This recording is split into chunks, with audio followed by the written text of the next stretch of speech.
Recording in progress. Mayor and council, we are live. Okay, good evening, everyone. Apologies for that the council's running behind.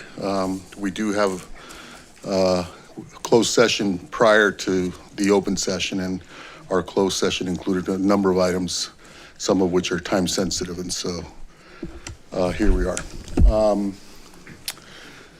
If we can start with the calling of roll. Thank you, Mayor. Councilmember Cole. Present. Councilmember Hampton. Blessed and honored to be here. Councilmember Jones. Here. Councilmember Lyon is absent. Councilmember Madison. Here. Councilmember Masuda. Here. Vice Mayor Rivas. Here. Mayor Gordo. Here. There's a quorum of the council present. Okay, Mr. Madison, if you'll lead us in the Pledge of Allegiance. Thank you, Mayor. Of course, please rise if you're able. Face the flag. Ready? Begin.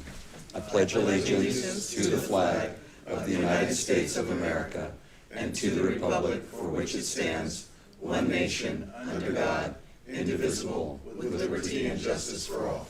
Thank you. Report on the closed session. You're gonna report on the closed session? And we did meet on items in closed session, and I'll ask the city attorney to report out, but there's no reportable action. Well, the city council met in closed session and discussed items A, B, C, D, and E, did not discuss F.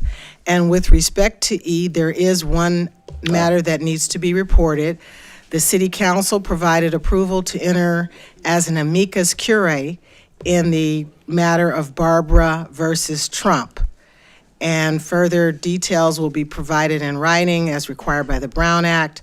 This litigation challenges Presidential Executive Order 14160, which denies birthright United States citizenship to specific groups. Thank you. I forgot about that one. Thank you. Okay. Excuse me, Mayor, you might want to clarify we're joining on behalf of Barbara, not on behalf of Trump. Okay. Yes. Yeah. And that would be reflected in the written report out. Yeah. If we can, let me just do the ceremonials quickly. I'm asking that the council adjourn in memory of William Manuel Dillon Jr., who happens to be the brother of someone who we all know, love and respect, Juanita West Tillman. William Jr. grew up in District 1 and attended Lincoln Elementary, Washington Junior High School, John Muir High School, and Pasadena City College. In 1968, during the Vietnam War, William answered the call to serve his country by enlisting in the United States Air Force, where he served honorably in the U.S., Vietnam, Okinawa for 6 years, 9 months, and 29 days. He rose to the rank of sergeant with distinction. Following his military service, William dedicated many years to public service. He worked for the County of Los Angeles in Public Works, and later spent 30 years as an environmental services technician at Veterans Hospital in Westwood. There he continued his life of service, helping maintain a place of healing for fellow veterans. He possessed a brilliant and inquisitive mind. He had a deep love for nature and found peace near the ocean, breathing in fresh air and reflecting on life's simple blessings. To his sister, Juanita Tillman, please accept our deepest sympathy and condolences to you and all of the family on the passing of your brother. William's legacy of service is appreciated and will not be forgotten. In particular, his service to veterans, having been one himself.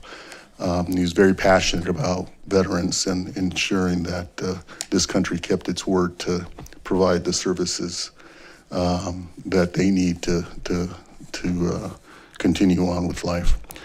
And so I ask that we adjourn in his memory.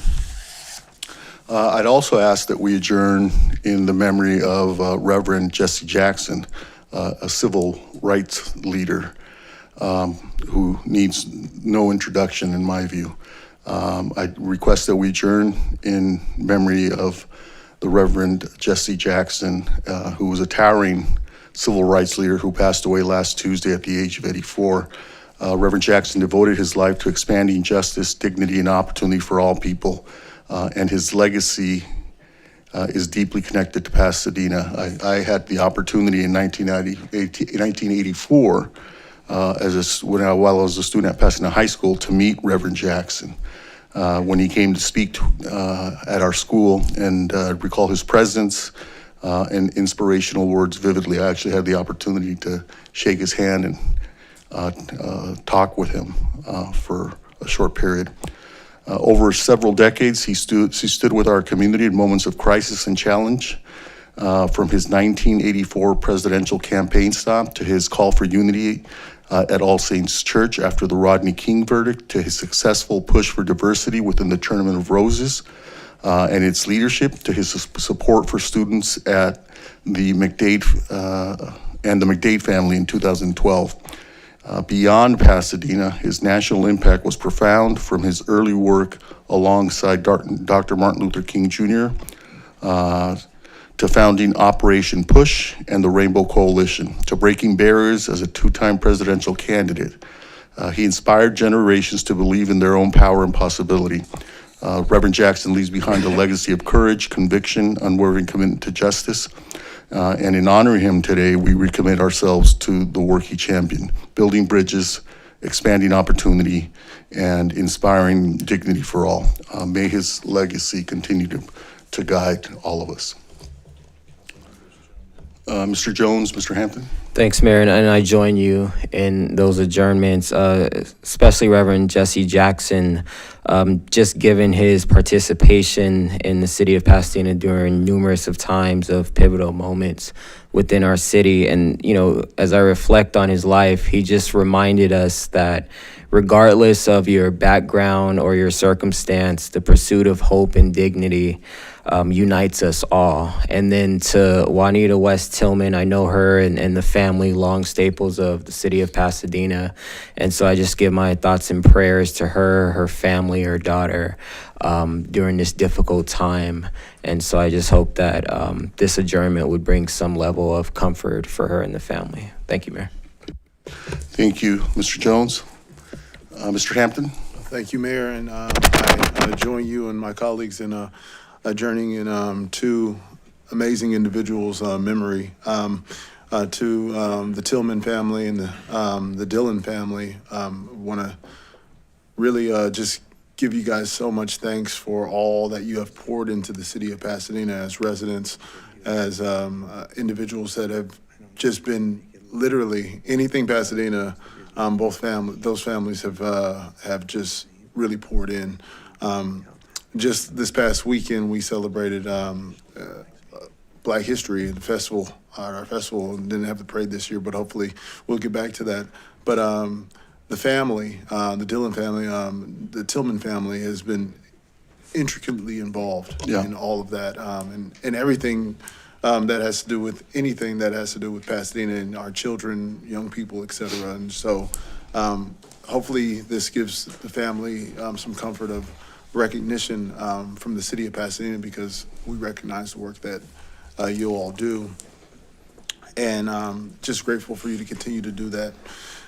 And for Reverend Jesse Jackson, one of my favorite quotes of Reverend Jesse Jackson as a kid, I remember they were always like, hope, the hope quote, hope will live, Keep hope alive. Keep hope alive. Keep hope No, I alive. was just going to say that. So everybody knows that, keep hope alive. Everybody knows, the Martin Luther King, I have a dream. But the one to me that was always super important to me and just something that I always tell my daughter, because I just write down quotes that I hear from very memorable people, was the quote that he said that you should not negotiate your dreams.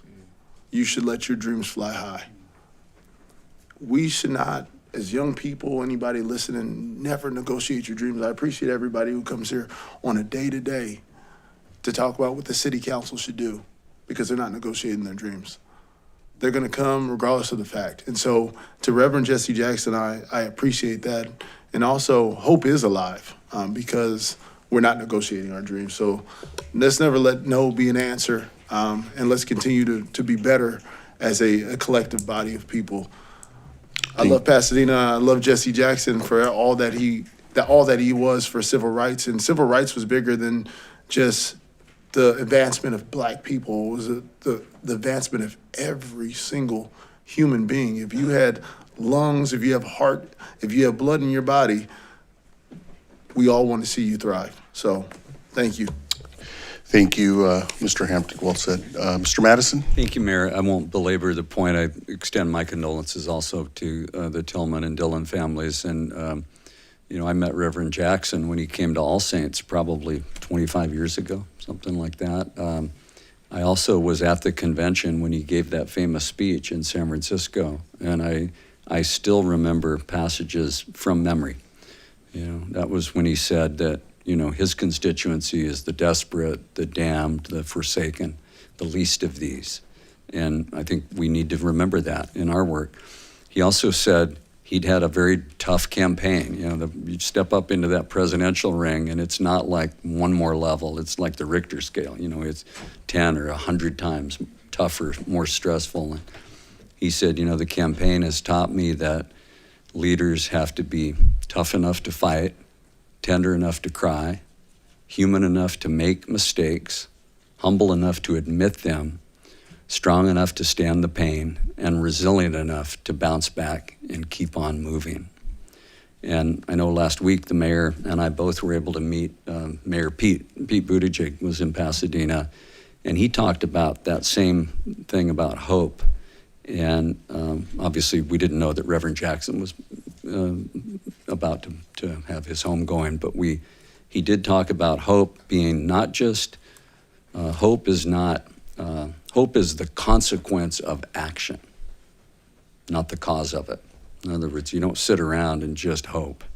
You act, and that gives you hope, and then you act on that renewed hope. And I think Reverend Jackson would agree 100% with that because he was a doer.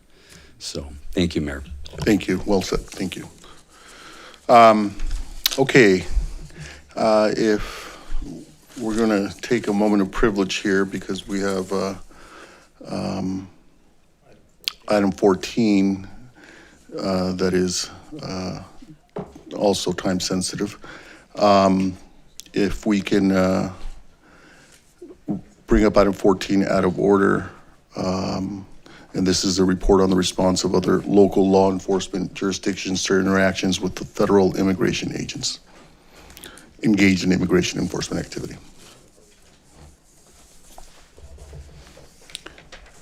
Mr. City Manager. Thank you, Mayor. Deputy City Manager Alex Soto will make this presentation that will be provided for your information. Mr. Soto. We're going to take this matter up and then we're coming back to public comment. Thank you. Good evening. We're here before you tonight to provide an overview of actions that have been taken by other local jurisdictions in response to the scale and nature of federal immigration enforcement activities that have been happening in their communities. Specifically, we'll be providing an overview of executive directives issued by Mayor Brandon Johnson of Chicago and Mayor Karen Bass of Los Angeles, and measures that were taken or are being contemplated to be taken by the counties of Los Angeles and Santa Clara in response. This report is for information only. However, the City Council may take any action relating to the item as it deems appropriate following consideration and discussion of the matter. And so for background, as we're all aware, federal immigration enforcement activity throughout the United States has escalated dramatically in recent months. Since June of 2025, the Los Angeles region has experienced an increase in federal immigration enforcement activity that's been marked by high-profile operations that have taken place in neighborhoods, near workplaces and schools, and in public spaces such as parks and city streets. These enforcement operations reflect a new emphasis on large-scale, high-profile enforcement in urban areas, such as the operations that we first saw here in Los Angeles, subsequently in Chicago, and most recently in Minneapolis. The manner in which these actions have been executed has spread fear and uncertainty throughout the community. It's disrupted families and businesses, and it's damaged community trust in government institutions. Regrettably, the operations have at times lacked the professionalism, discipline, and due regard for public safety that residents of Pasadena and other cities have come to expect from their law enforcement agencies. The operations also pose an increased risk of danger to members of the public and to our own Pasadena police officers, and they create tension between local police and residents by putting our officers, whose job it is to keep the peace, between the enforcement agents and our local residents. The pace and scale of federal immigration activity is expected to continue to escalate in the coming years as the federal government is substantially increasing funding for ICE operations. And in response to all of this, several counties and municipalities in California and throughout the country have started taking measures to adapt to and to lawfully seek to control federal immigration enforcement actions that are happening in their communities. What these measures have in common is that they seek to ensure a level of accountability in the enforcement of federal immigration laws and to ensure that property under their ownership and control is used for purposes that furthers their objectives and not to support civil immigration enforcement operations. Starting with the city of Chicago, in 2025, following reports that federal immigration agents had been using city-owned parking facilities and vacant city-owned properties to stage operations, Mayor Johnson signed Executive Order 2025-8, prohibiting the use of city parking lots, city parking garages, and vacant city-owned lots from being used as staging areas, processing locations, or operations bases for civil immigration enforcement activities. The order defines staging area as any area that's used to assemble, mobilize, and deploy vehicles, equipment, materials, and personnel for the purposes of carrying out civil immigration enforcement operations. The order directs city departments and agencies to collaborate to identify city-owned parking lots and garages and lots that have either been used or that in the assessment of city personnel are likely in the future to be used as locations for staging, processing, or operations. And to post signage at these locations that clearly states that the property belongs to the city of Chicago and that it may not be used as a staging or processing area or an operations base for civil immigration enforcement activities. And where appropriate, it directs physical barriers such as locks to be used to restrict access to these locations. The order also requires that city employees who become aware of the actual or attempted use of city-owned parking facilities or vacant lots for civil immigration enforcement immediately report this to their supervisors, and that department management will in turn inform the mayor's office and the city attorney. And lastly, the order makes signage available for private property owners and leaseholders who wish to delineate the non-public areas of their properties in which they wish to restrict activities related to civil immigration enforcement. That signage is available from the city at no cost to the property owner. Just a few weeks ago on February 2nd, Mayor Johnson signed Executive Order 2026-1, which establishes protocols for Chicago PD officers to follow when they're interacting with immigration enforcement agencies. First, when responding to the scene of an immigration enforcement action, the CPD incident commander on scene will attempt to make contact with the federal supervisory agent on scene and verify their name and badge number. The interaction must be recorded on the body-worn camera of the Chicago PD officer, including any refusal by the federal agent to verify their identification. If there isn't a federal supervisory agent on scene, The Chicago PD incident commander will request that one report to the scene. Next, Chicago PD officers must preserve all body-worn camera footage that captures immigration enforcement activities and ensure that the federal enforcement activities are documented in accordance with the Chicago PD policy. For any injured persons at the scene of an enforcement activity, the Chicago PD officer must summon emergency medical services and make all reasonable efforts to render medical aid to the injured person. Further, if a Chicago PD officer receives information from a member of the public regarding conduct by federal agents that appears to constitute a violation of state or local law, that officer must inform a supervisor, and the supervisor will ensure that a report is completed. Chicago PD supervisors must preserve all evidence related to Chicago PD's response to enforcement activities and reports of alleged misconduct by federal agents, and at the direction of the mayor's office, refer felony matters to the Cook County State Attorney's Office. The directive also requires the Chicago PD to aggregate data and to report out publicly on incidents in which Chicago PD officers documented or received reports of suspected unlawful conduct by federal agents. And lastly, it's important to note that this executive order does not impose a duty for Chicago PD officers to arrest federal agents. Rather, it's about documenting and preserving evidence, reporting out on it, and making referrals to the state's attorney's office when appropriate to do so. Here at the city of Los Angeles, about 2 weeks ago, on February 10th, LA Mayor Karen Bass issued Directive 17, referred to as the Protecting Angelenos from Ongoing Dangerous Federal Immigration Operations Order. Directive 17 incorporates much of what is in Mayor Johnson's directives in Chicago and builds upon them.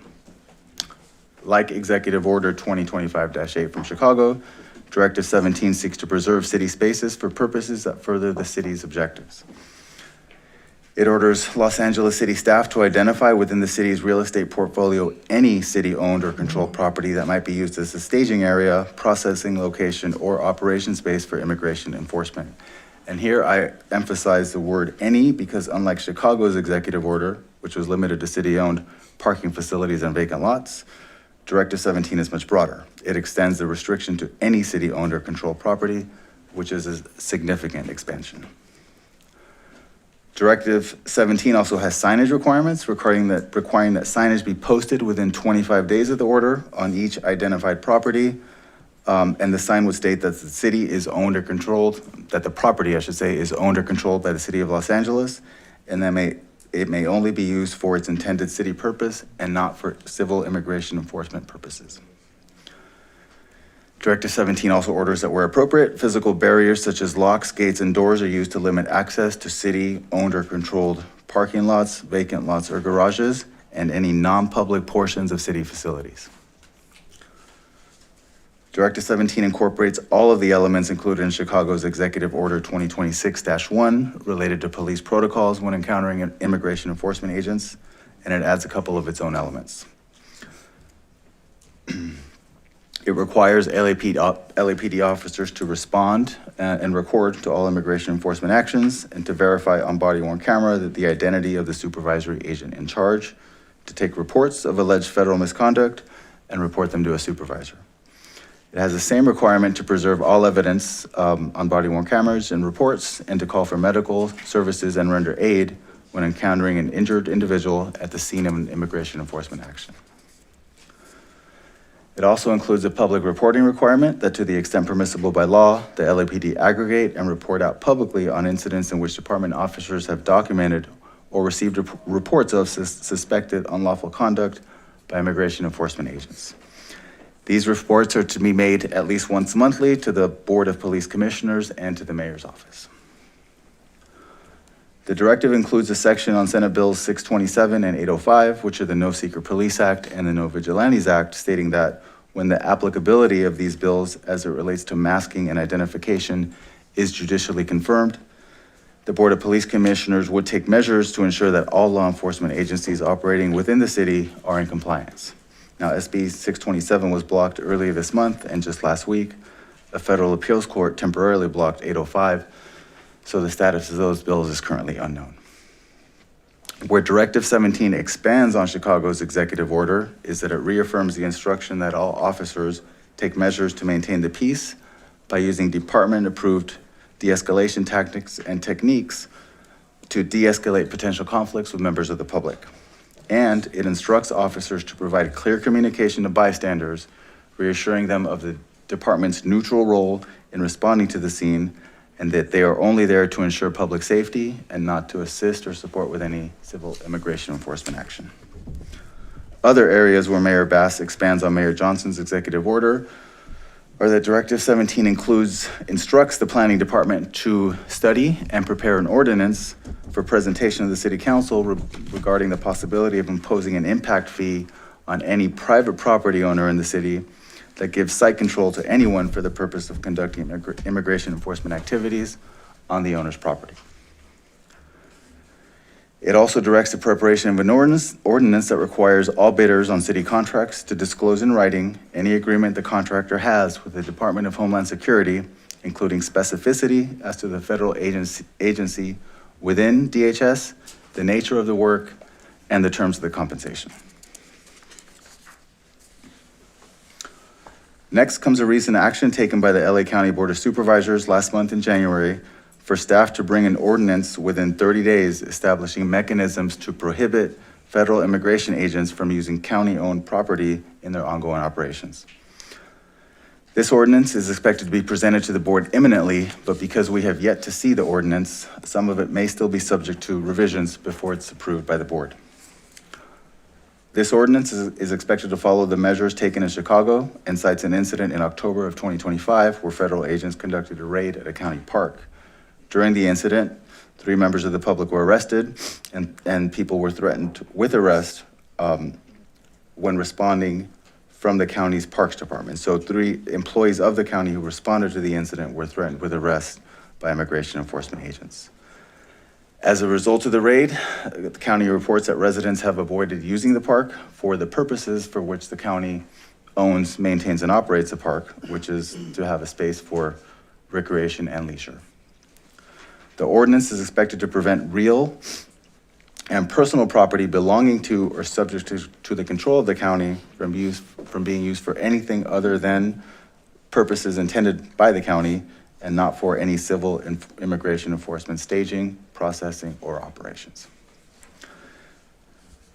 This ordinance is expected to use a very similar definition of staging as the cities of Chicago and LA, and it follows the same requirement related to county staff identifying and posting signage where appropriate that states that the property is owned and controlled by the county and cannot be used for any unauthorized civil law enforcement purposes, including civil immigration enforcement.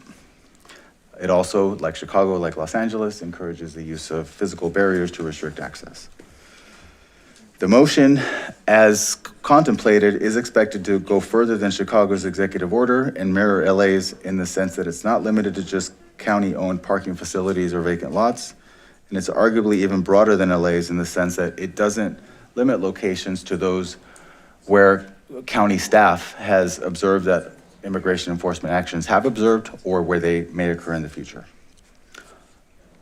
The ordinance is expected to require that any civil law enforcement entity seek a permit from the appropriate county department prior to conducting any civil law enforcement staging, operations, or processing in advance of such operations, with an exception for exigent circumstances or where the federal agents have a judicial warrant.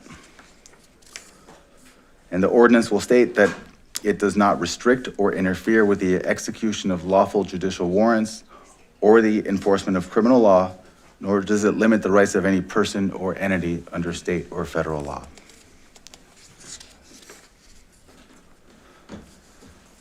Lastly, before we review what we do here in Pasadena, the County of Santa Clara, in December 2025, the Board of Supervisors adopted a resolution which is intended to limit the use of county property to purposes that serve county purposes. It mirrors Chicago's restrictions related to county-owned parking facilities and vacant lots. And it restricts non-public county-owned spaces from being used for civil immigration enforcement activities absent a judicial warrant. So in this sense, the spaces covered in the Santa Clara County resolution are more narrow in scope than what the city and county of Los Angeles are intending to restrict. And notably, the Santa Clara County Board of Supervisors has elected to take this action as a resolution establishing a board policy rather than as an ordinance, as we expect will be contemplated in the near future by the LA County Board of Supervisors. And lastly, Pasadena. Pasadena is home to a diverse and vibrant community of people from all over the world. Our immigrant community contributes significantly to the social, cultural, and economic vitality of the city. Pasadena has historically been, and is more than ever today, fully committed to the dignity, well-being, and safety of its residents, regardless of their immigration status. This commitment is reflected in the city's history of taking actions that align with these values. Resolution 9319, adopted in 2013, affirms the city's support for humane and comprehensive immigration policy.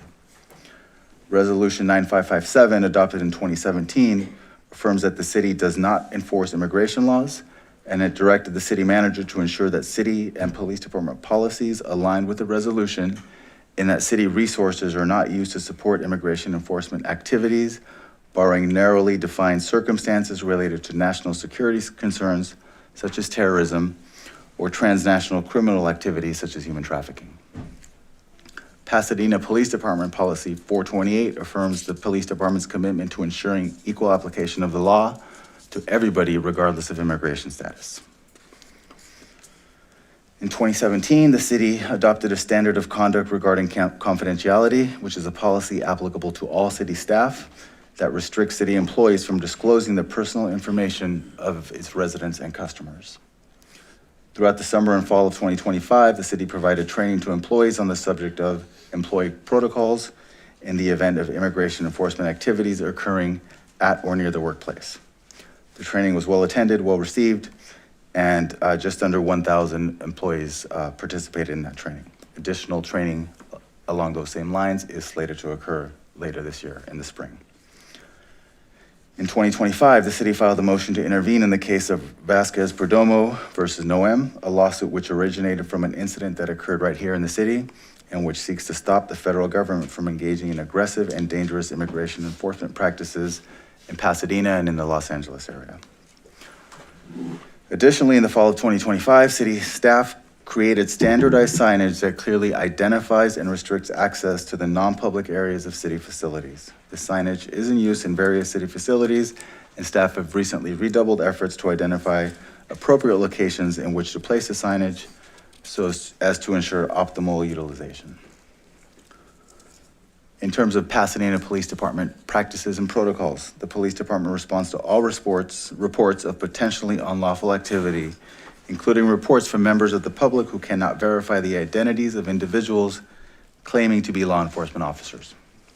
When responding to such calls, officers verify the identification of the law enforcement officers on the scene. They confirm that the activity is legitimate law enforcement operation, and they do so in order to maintain public safety. The department has also responded to a 911 call from an ICE agent, as it was required to do in order to keep the peace. The response was for the sole purpose of preserving the peace and was done without supporting any immigration enforcement activity itself. And lastly, as of June 2025, department personnel are required to document all immigration enforcement operations occurring within the city that involve a police department response, with a written police report that includes the names of officers on scene, the relevant contact information for the agency conducting the operation, and a summary of the action taken by Pasadena Police Department officers. A watch commander or field supervisor is required to respond to such incidents. And so in closing, the city recognizes that establishing trust, mutual respect, and open communication with residents is essential to the preservation of public safety and to the effective delivery of service to all. The city respects the dignity of every person in our community and holds during these challenging times to the belief that every one of our residents deserves to live here safely and without fear. And that concludes the presentation. Thank you, Mr. Soto. We do have public comment for matters on this matter. We can turn to the public commenters. I did work with an ad hoc committee of two, Mr. Cole, who did most of the heavy lifting to help guide the council, and we do have a proposed motion that Mr. Cole will present at the appropriate time. It was intended to just sift through all of these various actions by other cities and put something before the council that the council might consider, so that we have something to review. So thank you to Mr. Cole for doing the heavy lifting on that. Why don't we turn to public comment, and then we'll circle back. Yes. 2 minutes, okay. Daniela, followed by Jennifer Collins, followed by Karen Skelly, then Spencer Skelly, then Terry Stein. If you hear your name called, could you please line up in the middle aisle, please? And I will ring a bell when you have 30 seconds left. Is Daniela? Hi. Daniela, welcome. You can go ahead. Hi, I'm Daniela Neven. I'm a resident here in Pasadena in District 3, Justin Jones. On June 23rd, 2025, I remember sitting in this room as City Council approved the statement condemning immigration enforcements. But words are not enough. Since June, families in Pasadena have continued to live in fear. The city still has not taken any concrete action to prevent city resources from being used to support federal immigration enforcement. As a legal observer since the summer, we have observed ICE consistently positioning themselves near the Pasadena Police Department for safety and protection during and after operations. Some key incidents that we have documented over the summer includes June 18th, where 6 people were taken from the windshields on Orange Grove and Los Robles. Villa Park and the Marengo apartments were targeted and community members were detained. June 28th, Rosalina Luna Vargas, a mother who was detained on Del Mar and Catalina. August 15th, when Home Depot in East Pasadena was raided, legal observers, including myself, were documenting ICE activity where ICE found safety and protection from Pasadena PD. PPD formed a perimeter around us on San Gabriel between Del Mar and Colorado, blocking us while ICE and Border Patrol agents moved freely and preventing the community from witnessing what was happening. I would like the report on this day, August 15th. On August, okay, I'll just cut through. So I reviewed the supplemental documents on what Rick Cole was proposing, and one thing that was really problematic was Section 12 of essentially certified monitoring protections directs the cities to create pressed out certifications for observers. Why this is deeply concerning is because the issue is not with observers, it's the way that the raids are being conducted without warrants, without identifying who they are, and the city of Pasadena's lack of providing any policy, measurable action besides the statement. Ma'am, we want to provide equal time for everyone. Thank you. Yeah, thank you. Thank you. Thank you. Jennifer Collins, followed by Karen Skelly, then Spencer Skelly, then Terry Stein, then Sandra Garcia. Again, form a line if you've heard your name. Thank you. Thank you to the Deputy City Manager for creating an agenda report. Thank you also to Councilmember Cole for offering a motion mostly based on measures being implemented elsewhere. I'll be highlighting one especially concerning exception, item 12. The agenda report acknowledges that City Council has not established specific protocols for how Pasadena police interact with federal immigration agents. The report repeatedly refers to Pasadena Police's role as keeping the peace. On January 7th, an alleged ICE agent came to Pasadena and we witnessed him taunting residents and driving dangerously around the city before heading to the police station on Walnut for support. Subsequently, Pasadena police arrested a legal observer while ICE took off, only returning 5 days later to kidnap 5 people in Pasadena and another 10 in neighboring communities. While many of you state that ICE isn't welcome here, nobody in our city government has acknowledged what those of us doing legal observation in the streets since last June already know. Our local law enforcement cooperates with the federal government. The people of Pasadena need to know that our police, who claim to protect us, know ahead of time when ICE will be here. Looking the other way when you know lawless thugs are hunting the people you vow to protect is not keeping the peace. Staying out of it, as one Pasadena police officer told our legal observers when ICE was in town last year, is not keeping the peace. Moreover, when item 12 proposed in the draft motion directing Pasadena city entities, including the police, to train and certify legal observers is an attempt at peaceful collaboration. It unfortunately ignores the symbiotic relationship between local police and the feds and would further jeopardize our safety. We don't want to collaborate with the police. We want them to stop collaborating with ICE. Until that happens, we will not be safe. I agree it is past time to establish specific protocols. This city government must work to ensure that Pasadena police officers refuse collaboration with ICE and Border Patrol. Additionally, the charges against Jose Madera, who was arrested on January 7th in an embarrassing demonstration of collusion with ICE, Ma'am, retaliatory police power, ma'am, must be dismissed permanently. Thank you. Thank you. Karen Skelly, followed by Spencer Skelly, then Terry Stein, then Sandra Garcia, then Sharon Nichols. Ma'am, welcome. Hello.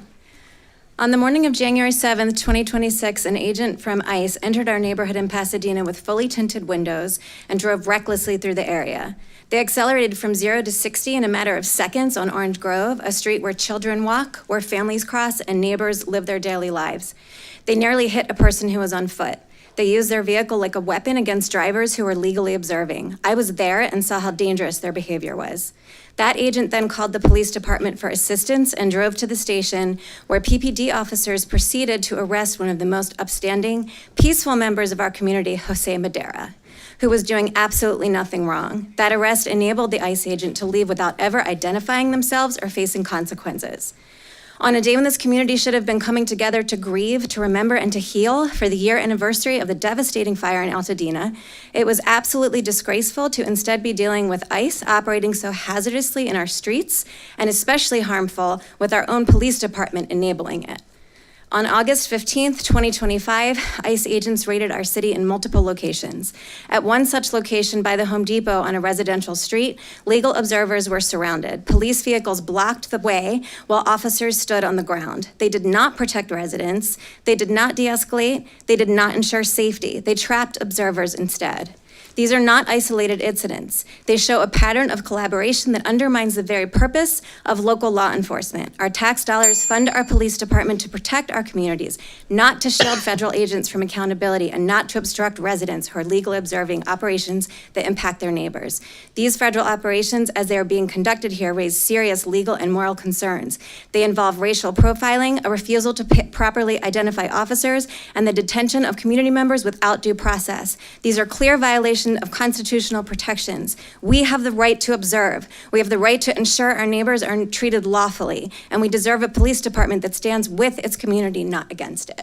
Thank you, ma'am. Thank you. Spencer Skelly, followed by Terry Stein, then Sandra Garcia, then Sharon Nichols, and then Joanne Long. Mr. Skelly, welcome. Thanks.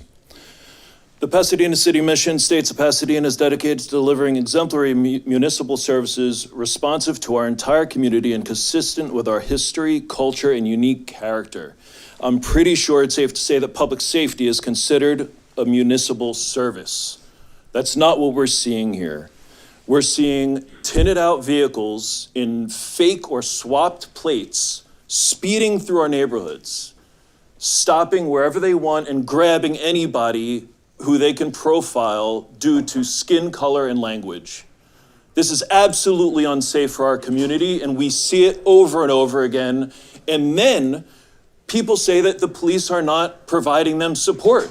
When we see them provide them support, on January 7th, the agent came into the city, pulled up to my house, intimidated my wife, and then proceeded to try to hit her with his vehicle, led lawful observers to the police department where Officer Gomez threatened to break somebody's window who was lawfully observing. Do you think this makes us safe? No. This is not how you keep the people safe. This city, I mean, how many people are people of color in the city? This isn't a small percentage. And they're going around doing this at will, and you're helping them. You're helping them do this. You're helping them terrorize this city. And all I hear is talk. Where's the action? I see nothing. Other cities doing it. I really appreciate you putting it together to look at how other cities are treating this. It's a plague on our society right now. I don't care where it's coming from, it's unconstitutional, and it's making this city less safe. Thank you, We need sir. to do something. Terry Stein, followed by Sandra Garcia, then Sharon Nichols, then Joanne Long, then Humera Afzal. Ms. Stein, welcome. Good evening and thank you. I just want to say first that I'm really heartened by the draft motion and this council's desire to take meaningful action to do all that we can to stop ICE. And also to say that that needs to incorporate a robust response to federal surveillance by prohibiting the use of surveillance technology here in Pasadena, namely, but not exclusively, by Palantir, Flock, and Motorola. And I'm going to try very hard in my limited time to make the connections between ICE and surveillance. We know that Flock gives its data to ICE. This is why dozens of cities have halted their relationship with Flock, and more than 100 more, including South Pass, are discussing it right now. We know that DHS just signed $1 billion contract with Palantir to expand surveillance of neighborhoods and immigrant communities.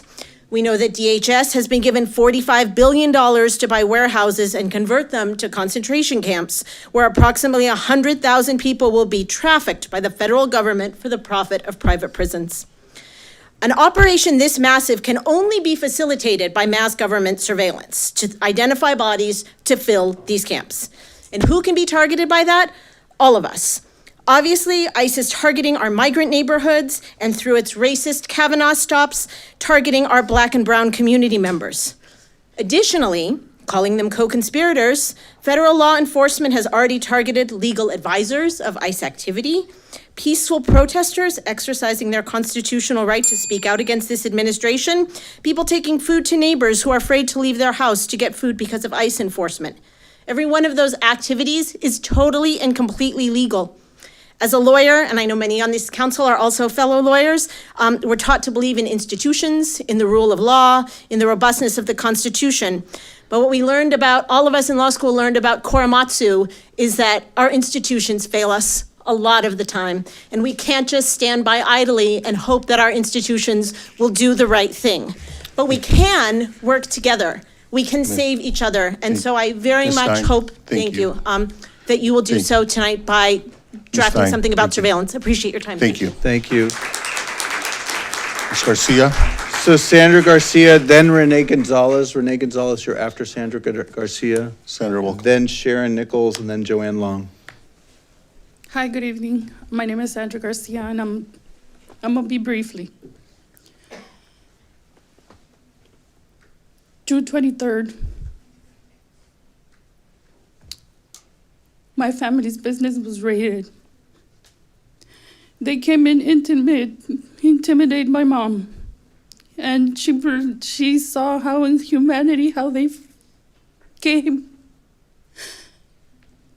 and beaten down to the floor to our daily customers, which we have been street vendors for over 28 years. It was a scary, scary morning because I didn't know if my mom was going to be taken or not, which my mom is illegal, like I am.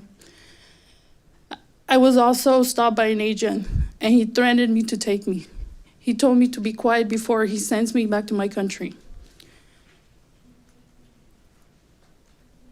Being a street vendor for over 28 years, I've actually seen it, and I've experienced it myself, how they come in disrespectful. It's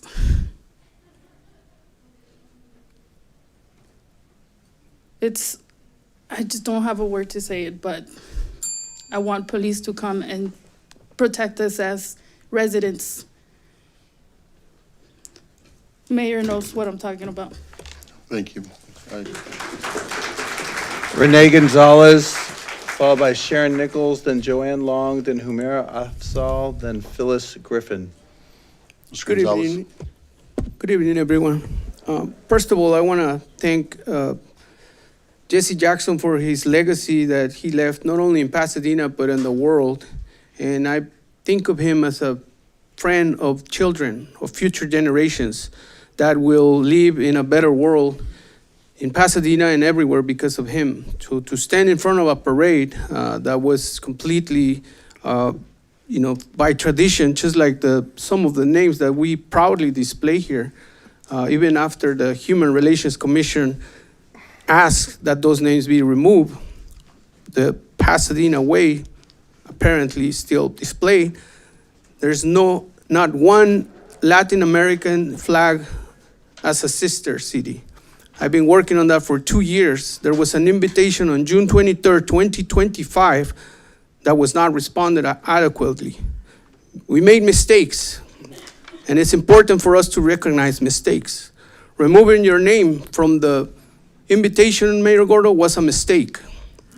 And so I invite you to stop separating yourself from the process. We've been waiting for an appointment to meet with your office, to finalize the process, and to organize an official delegation and have you guys do your part on the affiliation process. I have submitted the work plan for 2026. I'm dropping it here in person so that everybody knows the plans, the projects, the visits, the invitations, and there's no room for later on saying that we did not include you, because that's not okay. And we have to say things that are not okay. It was not okay on September 29, the carnage that took place here by deplorable people that have nothing to do with world peace. That was a staged, deplorable act to damage people's reputation.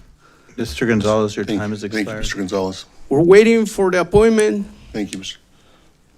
And I ask you to please contact us and provide that appointment. Thank you. The way we vote next Mr. time Gonzalez, will thank you. depend Thank you. on how Mr. everybody Gonzalez, here is we want to acting. be fair to everyone. Thank you very much. Thank you.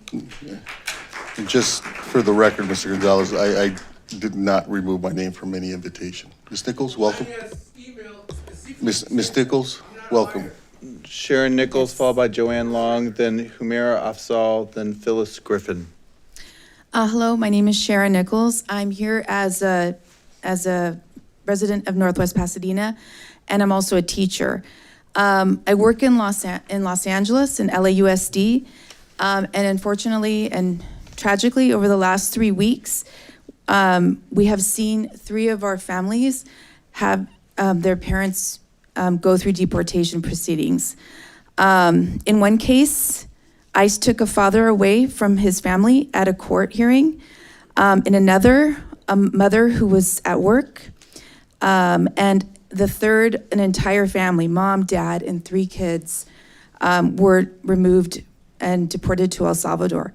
So it's been very traumatic. I don't teach in Pasadena, but I'm assuming it's a very similar situation here, that people are living in fear, they're afraid to go out, and they're dealing with this very severe and horrible daily trauma. In September in 2025, I was at the Pasadena Home Depot and I witnessed masked men kidnap 3 customers. No warrants, no due process. It took all of about 7 minutes. I was there and I videotaped it as a legal observer. I live here in Northwest Pasadena, and since June, we've all been on high alert, watching out for our neighbors. Folks are living in fear and they're risking everything every day just to go out and work. They say goodbye to their families in the morning and they don't know if they will return. It is courage, it is courageous. And I hope that you'll show the same, that community, the same courage and solidarity that they show every day as they go up, they start to clean up and rebuild Altadena. Thank you. Thank you. Joanne Long, then Humaira Afzal, then Phyllis Griffin virtually. Ms. Long, welcome. Good evening, Mayor and Council members. My name is Joanne Long, and I'm a Pasadena resident. I'm here to speak out in support of the community demands for resources for families traumatized by ICE. Specifically, to increase funding for the Immigration Fund and for those funds to be distributed immediately. Many Pasadena families are living in fear and have been unable to work or are facing drastically reduced income. So on top of everything they are facing, they may also find themselves now struggling to pay rent. I am asking you to do more to support our neighbors that are traumatized by ICE raids and ensure that they can stay in their homes. It's really the least we can do. I also want to amplify that there should be absolutely no PPD collaboration with ICE. Thank you.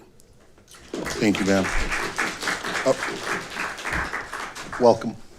Hi, yeah, I'm actually going to focus on item 9, which is on what I think is generally a very good starting point was Councilmember Cole's document that I was fortunate enough to spot on the website this morning. I also do share concerns about number 12.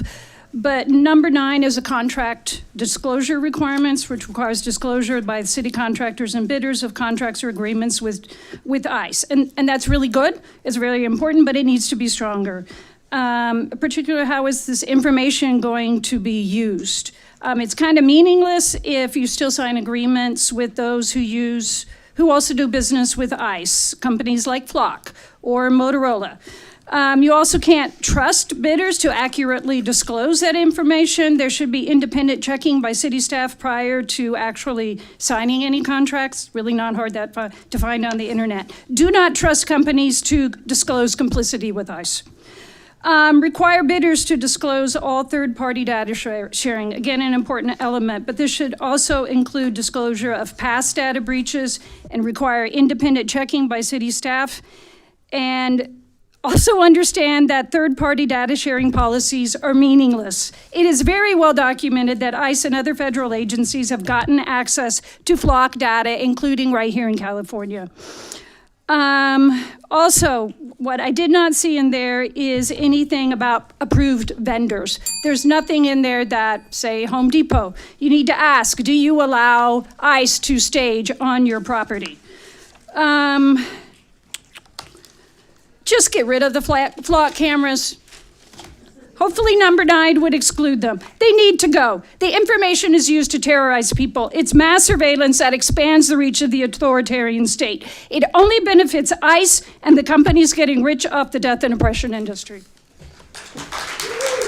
Thank you, Ms. Offsall. Next. Phyllis Griffin. Ms. Griffin. She's Okay. virtually. Ms. Griffin, welcome. She's not checked in? Oh. All right, that completes public comment That on completes matters. on public this matter. comment. Mr. Hampton's first in the queue, followed by Mr. Cole, Ms. Rivas, Mr. Jones, then Mr. Madison.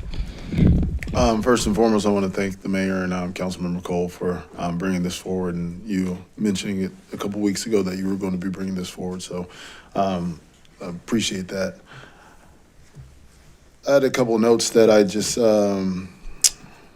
took down, and actually Flock was one of the ones I was going to bring up this evening as well. I got a couple of emails from some concerned neighbors a couple of days ago about the use of Flock, and my wife also wanted to get rid of all of our surveillance around our home because it was connected to what's it called? I forget.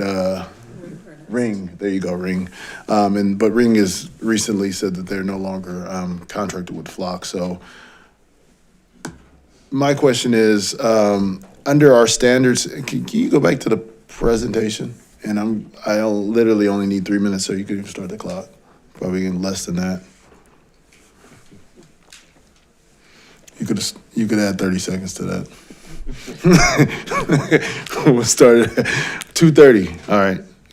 In the last slide, it said standards and conduct. While we're waiting for the slides. All right, perfect. So here it says 1, 2, 3, 4. The fourth bullet point, standards of conduct regarding confidentiality restricts all city employees disclosing the personal information of residents. So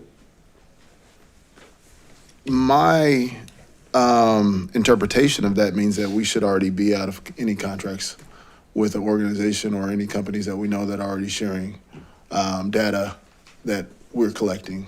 So if we have do we have any contractual agreements with Flock? I don't know the answer to that offhand, but we'd be happy to research it and come back to the council with more information. If that is the case, it should fall within that. And we know that, there's been numerous reports that Flock is sharing data. And if we have a contract with them, then we shouldn't be in a contract with Flock. We need to find another organization to do business with. My understanding is, well, Flock is a brand of the type of traffic cameras, but Chief, did you have a response? Yes, Mayor. We do have contractual agreements with Flock. We've utilized them effectively at locations around the city in the prevention of crime and the effective enforcement of traffic and other investigations. But to date, we are constantly checking our records to determine whether or not any of our information has been released, and we are confident that it has not. So any additional information needs to be brought forward. We'd be more than happy to bring that information forward. We also have a forward-facing dashboard that will be up shortly, dealing with the information that we have with regard to the information pulled down by Flock. So we can certainly bring that information forward to both CPOC and the Public Safety Committee so that it can be evaluated. I don't think there needs to be evaluation.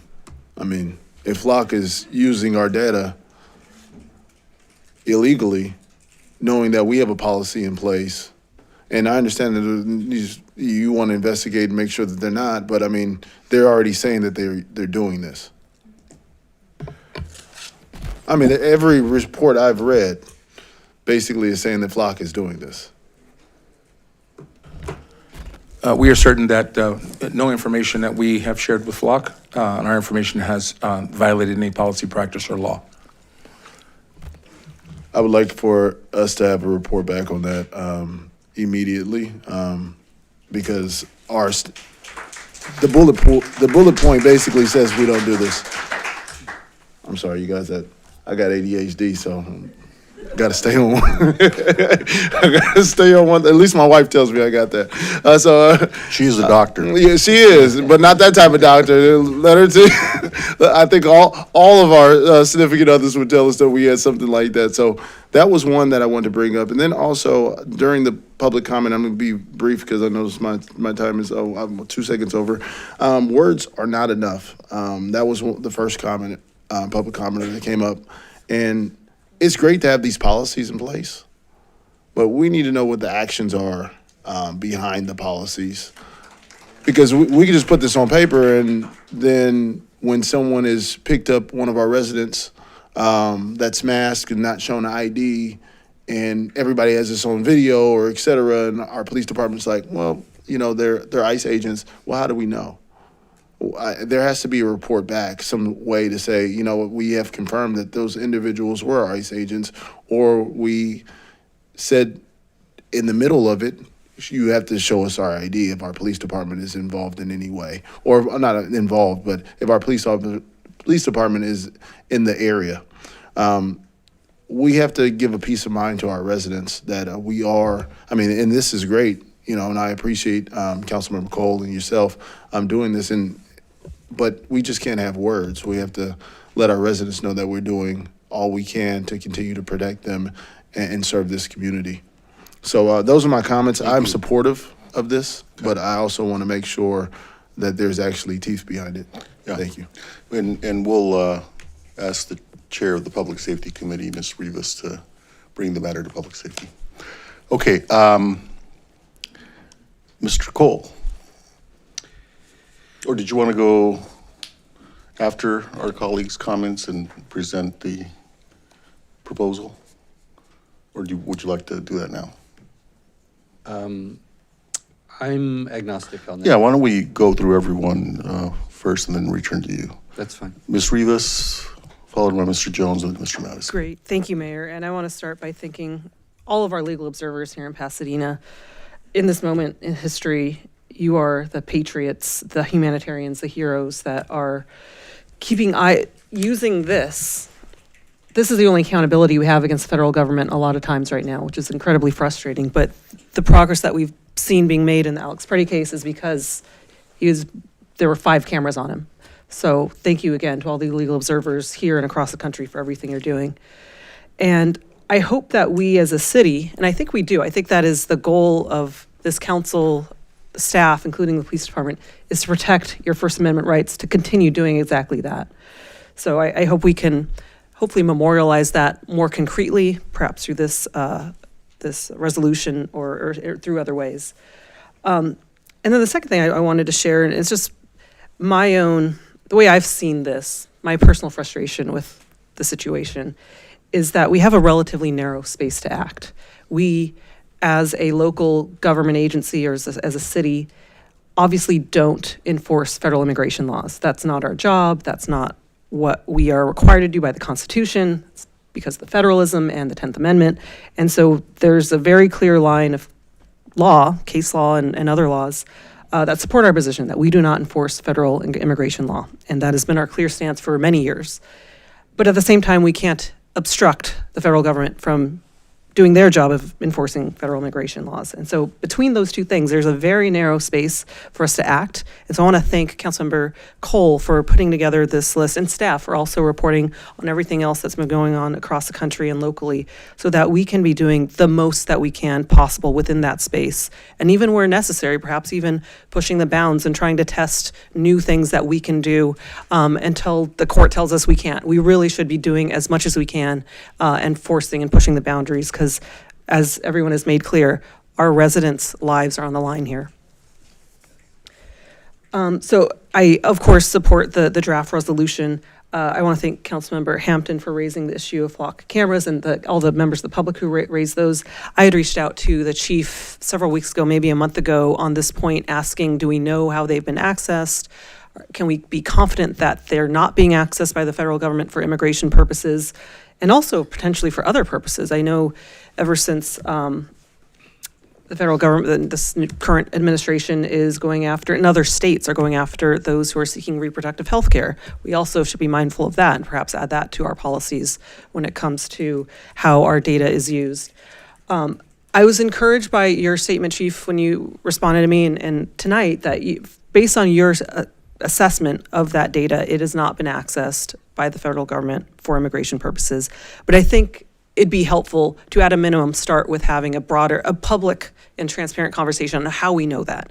Because I think we need to understand that publicly and how confident we can be in that assessment, and whether we need to take further action with that contract or not. Or we need to have that discussion. So I want to thank Councilmember Hampton for bringing that up, and you as well for being open to having that conversation, responding to my inquiry a couple weeks ago.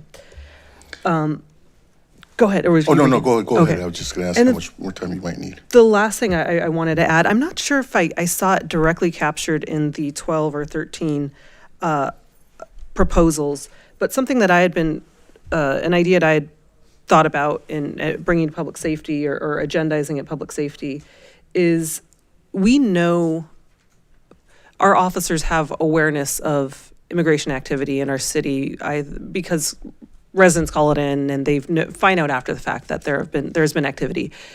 And I think it'd be helpful, if this is possible, to have some sort of monthly report, like after the fact. We know that on such and such dates, federal immigration officers were in our city. So at least we have a sense as a city of what the volume and the scale and the magnitude of the federal activity is on a month-to-month basis. And perhaps that's something that we could do through public safety. So we can explore that idea further there. But I hope that's something we can do, again, to promote transparency, make sure we all have as much information as possible through these really incredibly difficult times. And I just, again, want to thank everyone who came out tonight, because we're all working through this together to figure out what we can do and push the limits and do as much as we can. And so thank you for being there to make sure we are fully exploring every possible option. So thank you, Mayor. Thank you, Ms. Rivas. Mr. Jones? Thanks, Mayor. And I'd like to also thank the legal observers and our residents for just standing up for each other and building community and being in this together as we go through these difficult times, because regardless of your background, everyone belongs here and everyone deserves to live in peace and harmony within our city, whether you're documented or undocumented. And to look at Mayor Gordo and Councilmember Cole, thank you for your leadership in putting forth this motion on some tangible actions that the city can do in response to this. I just had a few quick questions. One was, I can't remember when we authorized this, but the council voted to allocate $100,000 to support communities that were impacted by this. What's the status of that? Thank you, Councilmember Jones. The $100,000 as we had proposed in the agenda report, we thought we could have it distributed by the Pasadena Community Foundation as we did with COVID and some other things in the past. They, though, after looking at their own internal, dynamics, they decided that they were unable to provide that support. So after some time, they told us they couldn't do it. So we then pivoted, and we're now working with the California Community Foundation. I want to thank the mayor for helping make that connection.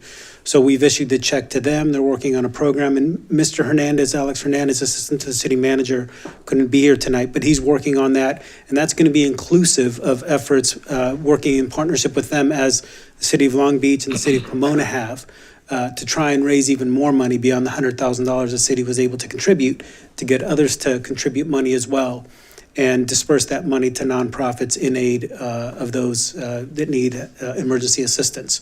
I don't know if the money's been distributed yet, but I can look into that and report back.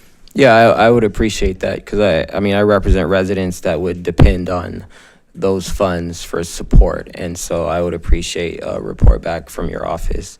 And I agree with Councilmember Hampton that we need assurances that Flock is not sharing our data, and so if we can have, I think, a standing monthly report on public safety, or I'm sorry, if we can bring to public safety a report to provide some of those assurances, and then if we do determine that they are sharing our data, then I think we need to implement like a guardrail where you would report directly to the city council to provide that information, so then as a body we could make an informed decision on how to navigate that moving forward. And then also I do agree that we need a standing monthly report or agenda item on public safety regarding just the actions of ICE within our city. So I appreciate the leadership of the mayor and Councilmember Cole in this, and I intend to support the motion. Thank you. Thank you, Mr. Jones. Mr. Madison, followed by Mr. Lyon. Thank you, Mayor. I want to also thank all the council for their interest in this. The Trump illegal immigration terrorism is shameful and illegal. And I think it's unfair to say that our city has done nothing other than words. We joined the Perdomo litigation and obtained a temporary restraining order from a federal judge here in LA, and joining the entire program. I think the majority of individual named plaintiffs in that matter were from Pasadena. We strongly supported them and opposed and do oppose the Trump administration for its illegal and bigoted, corrupt, and incompetent conduct. It's really all of the above. I had a couple of questions. I intend to support the policy, and I'm grateful that it's coming forward. A couple of just questions is, I noticed that the policy is tailored to civil enforcement, and I think that's a good thing. Important to realize the Trump administration lies when they say this is somehow a criminal initiative. It is not a crime to be undocumented in this country. In fact, many people are here and trying to get in the queue that Trump continues to talk about, and then are arrested when they go to participate in that process. And the queue needs improvement. The resources should be directed at the queue, as it were, to reasonably and orderly process the many people who want to participate in that. But even beyond that, our economy creates this vacuum that has a requirement for labor, and it has for decades.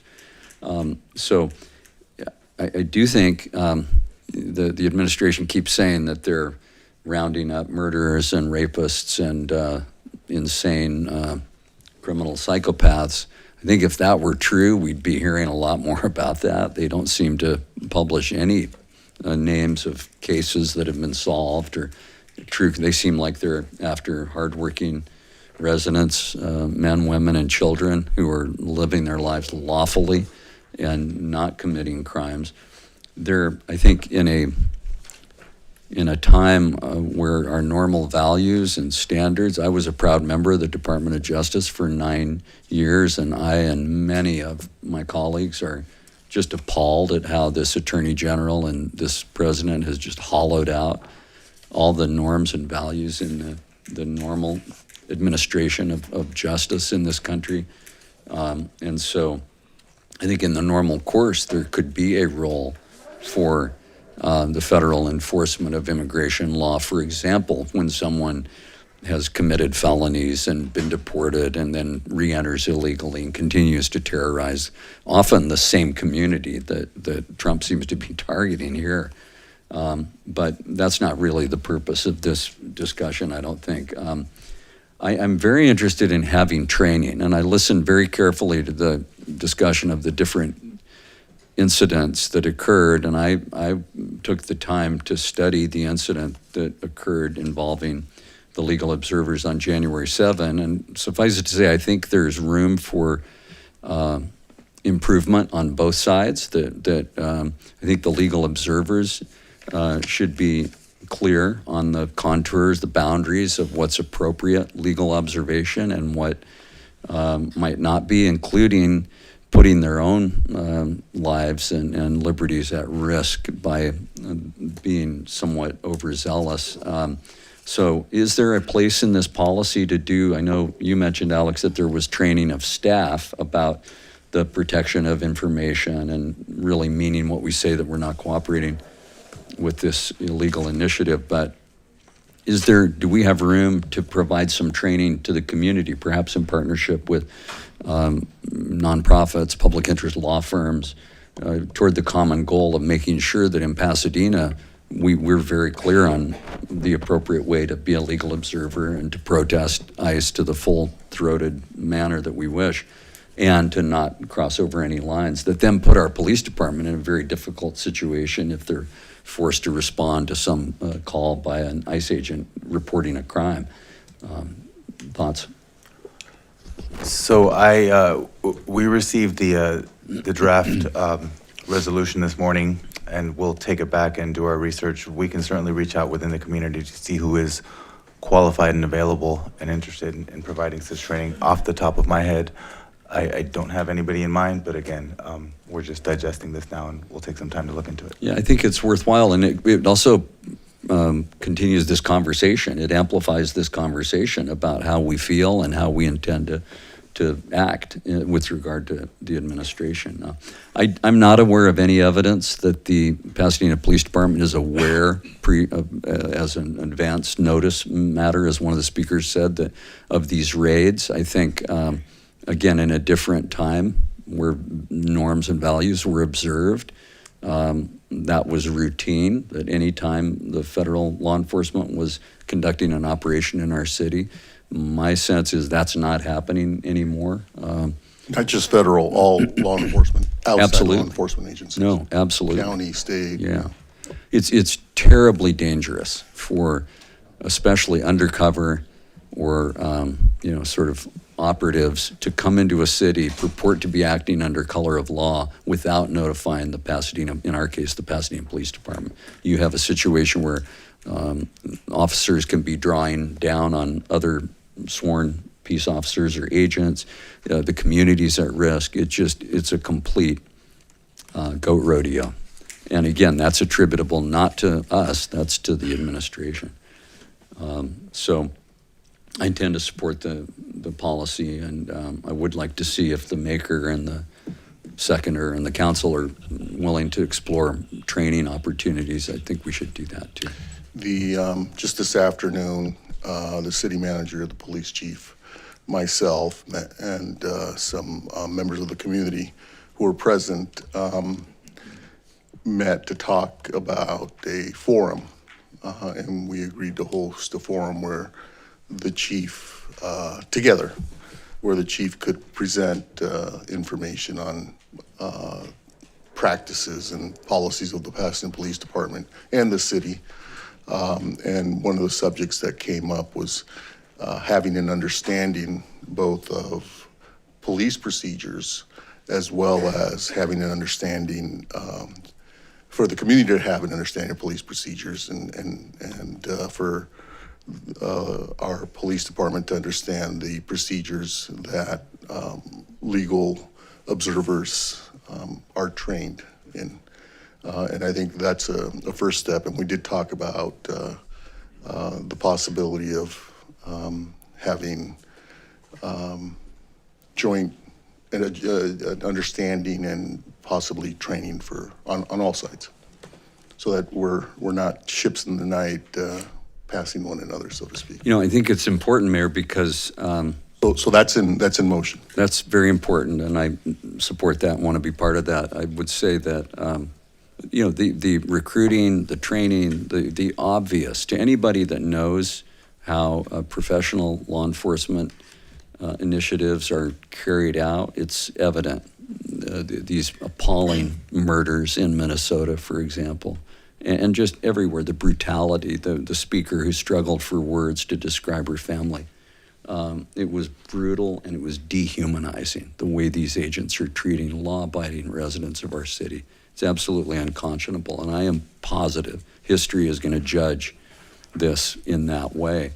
And we are in a moment where we can be a part of a constructive improvement in our country and call that out, call it out for the opprobrium that it deserves.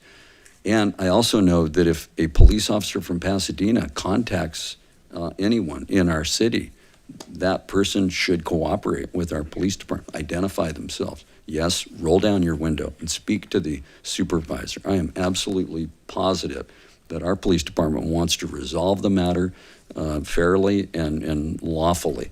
So it is not, I don't want us to become overzealous in our civil disobedience to the point where now it puts our police department in an even worse position. ICE is doing enough of that overstepping for their part. Let's us, know the rules and follow them. Thank you, Mayor. Yeah, I would just add to that, we can't allow ICE or anyone else to divide us and bait us, whether it's on the police side or the community side, because that's what they're doing, is trying to bait us for the purpose of dividing and separating us. Mr. Lyon? Thank you, Mayor. I also thank you and Councilmember Cole for bringing forward the resolution. I was surprised and a little frustrated to see this initially framed as an information item on the agenda. So I was happy to see it converted into an action item. I also want to thank the people who came out and spoke, particularly the people who shared your heartfelt personal experiences. We have heard excruciating stories of things that have happened here in our community, and I want to say that I really heard you. I also want to thank Ms. Stein for introducing me to Kavanaugh stops, the new, which is a fantastic turn of phrase for the Supreme Court's new endorsement of racial profiling after decades of not allowing it. I appreciate the Vice Mayor for bringing up the extreme narrowness of our lane. Ultimately, oversight of the federal government is a function of the courts and the electoral process for as long as we have an electoral process, and however the people choose to express their power to our government is really how we control it. But we should be doing everything we can do in this city. And like the Vice Mayor, I think if we're not sure if we can do it, we should err on the side of taking action that we think is prudent. All of that said, this is not yet action, right? This is a direction, a series of proposals to move us toward action. So I want to strongly encourage the city manager, the department heads, and the city attorney, who I think that's everyone who's directed here to take action, to move with expedience. We are in the middle of an evolving crisis, so we need to move as quickly as we can, and that should be a matter of weeks, not a matter of months. And I realize that means a lot of work on the part of staff, so we may need to prioritize these. Lastly, like several commenters here, I also had some reservations about item 12. I'm not sure we should be in any way in the business of regulating how the people choose to express their voice in public. That's not our job. And yet, I think there is a real place for training because we've seen people murdered in the streets by ICE. And so everything that people can do to protect themselves from lawlessness at the hands of the federal government, we should assist them in doing. So whether we're doing that training or facilitating it happening, I support the training. I'm not sure that we need to certify people. It's that step. But again, these are all proposals for further action, so we'll look at it when it comes back. I'm really grateful for the thoughtfulness of this work, and I also will support the resolution. The item 12 is intended to, when one of the issues that's come up is, people have the right to record and be a lawful observer. What item 12 seeks to address is sometimes the confusion because the police department sometimes has a need to create an area where they can protect the public, protect public safety, keep public safety. And so that was intended to be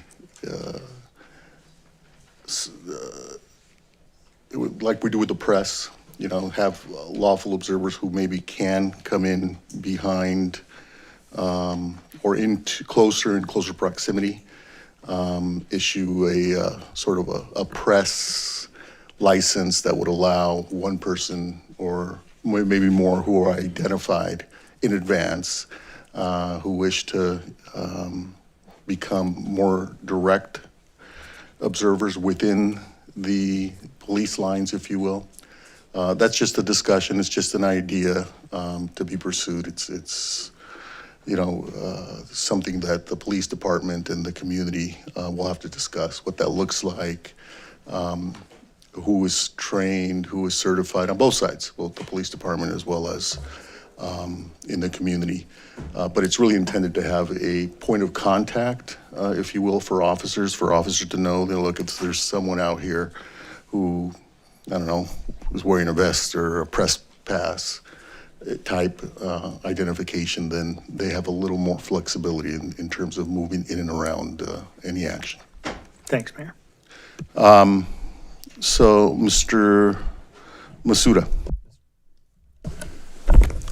Thank you, Mayor, and I'd like to thank all my colleagues for expressing themselves regarding this issue. And I just want to give a special thank you to Deputy City Manager Alex Soto for reading the importance of the things that we need to remember. Thank you, Alex. The importance of following the practices and procedures that the city should follow. I support this motion, Mayor, and that our police department responds to all reports of potentially unlawful activity. It's very, very important. That's one of the important things that you had in this article or this report. And very important for me, City, of what was in here, and I'm going to read this, just one important thing, is that the City of Pasadena recognizes that establishing trust, mutual respect, and open communications between the city and our residents are essential to the preservation of public safety and the effective delivery of services to all members of our community. Alex, I know you probably said something like that, but it was very important, so thank you so much. Thank you, Mayor. Thank you, Mr. Masuda. Mr. Hampton. There was just one more point that I wanted to make, and I appreciate everybody being here. But something I've, asked my residents to get in contact with their Congress members. All of the Congress members are our Congress members, regardless if they're blue or red or purple or whatever party they are affiliated with. We can't look at each other as we're in some sort of siloed gang. We're not that. We're the United States of America, and we have to be united. I just recently found out that I had a great, like from the 6th grades back, uncle that that fought in the Revolutionary War. And I was like, really? Oh, that's interesting. But it's still just really cool to find out that I had someone that fought in the Revolutionary War starting this country. We are united. No matter what you see on the news, if you stay focused on the news, you will be in a world of hurt and just extremely negative all the time and think that everybody has an agenda. We have to stay united. And I ask everyone who's watching this, everyone who's in this room, to please reach out to all of our Congress members, because they are all of our Congress members. I don't agree with everybody, I'm gonna tell you that.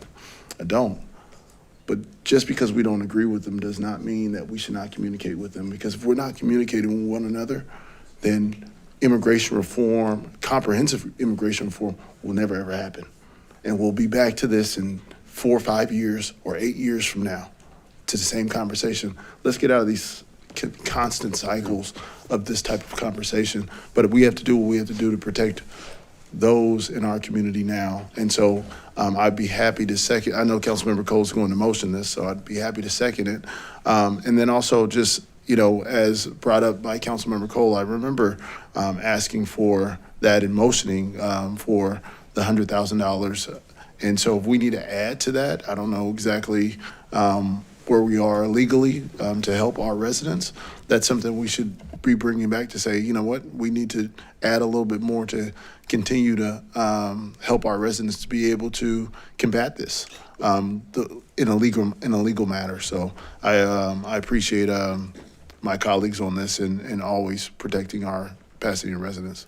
Like the COVID dollars, these dollars are intended to provide seed money, and I've made a commitment to help and raise more money. And Miguel Santana, who is a good friend of mine and head of the community, California Community Foundation, has agreed to also participate. And so there'll be an opportunity for all of us to ask for matching dollars from some residents and some organizations. Okay, Mr. Cole. My colleagues and the community have spoken eloquently and thoughtfully, and so I'll be very brief about why I worked with the mayor on offering this, and then focus my comments on the motion.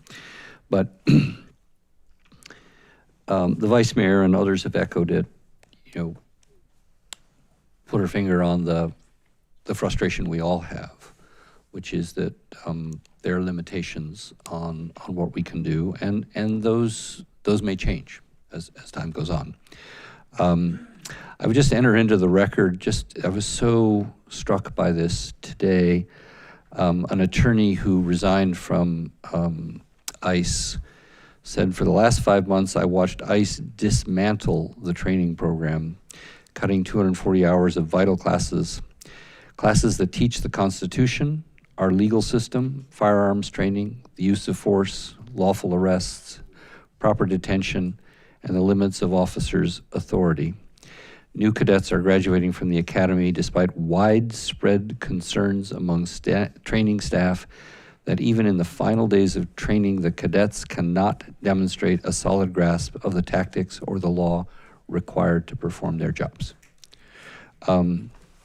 So this is really a stand against lawlessness. This is about, to the extent we can, passing laws and enforcing existing laws and implementing policies to protect lawful behavior and the peace.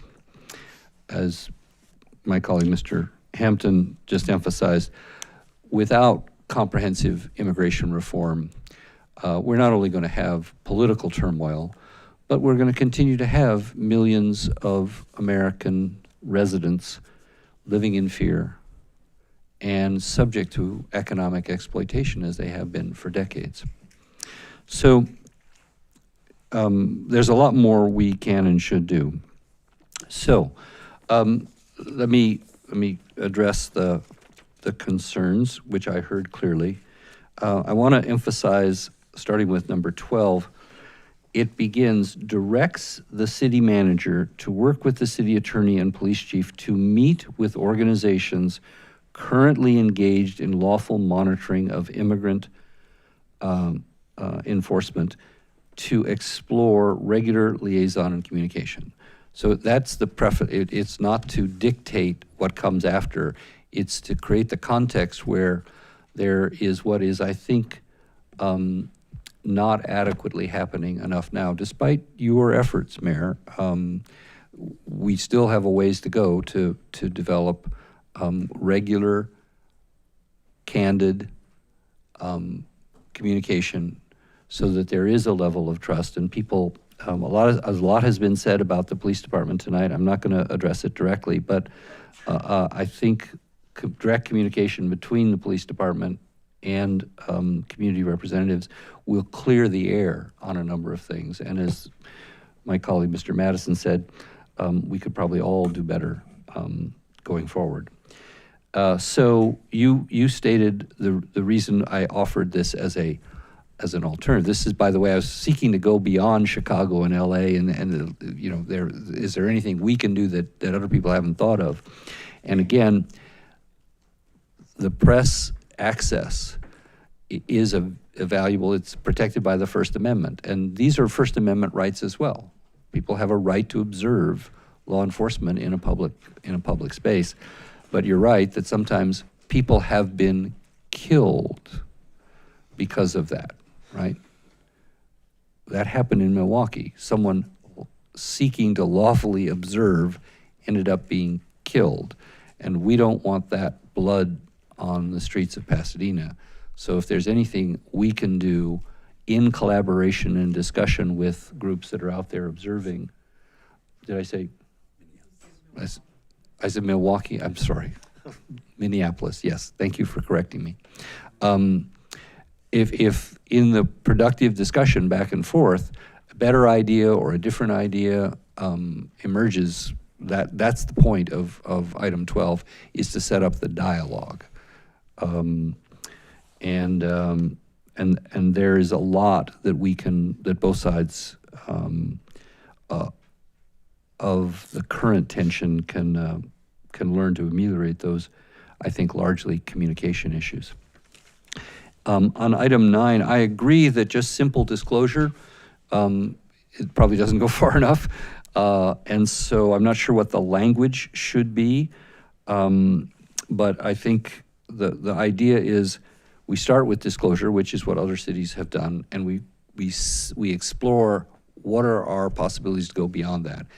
And I think there probably are those. So if you need specific language, Madam City Attorney, in the motion, but the intent of the motion I'm about to make would be that we also, beyond disclosure, look at what are our options for putting restrictions on who we contract with based upon those disclosures. Is that, do you need language for that, or is that? Okay. And I will end with this. This is not the end, and this is simply an effort to do all we can tonight to move forward to protect the residents of Pasadena from unlawful and, as Mr. Madison said, thuggish, corrupt, all of those adjectives, behavior by an agency, as I described to our chief the other day.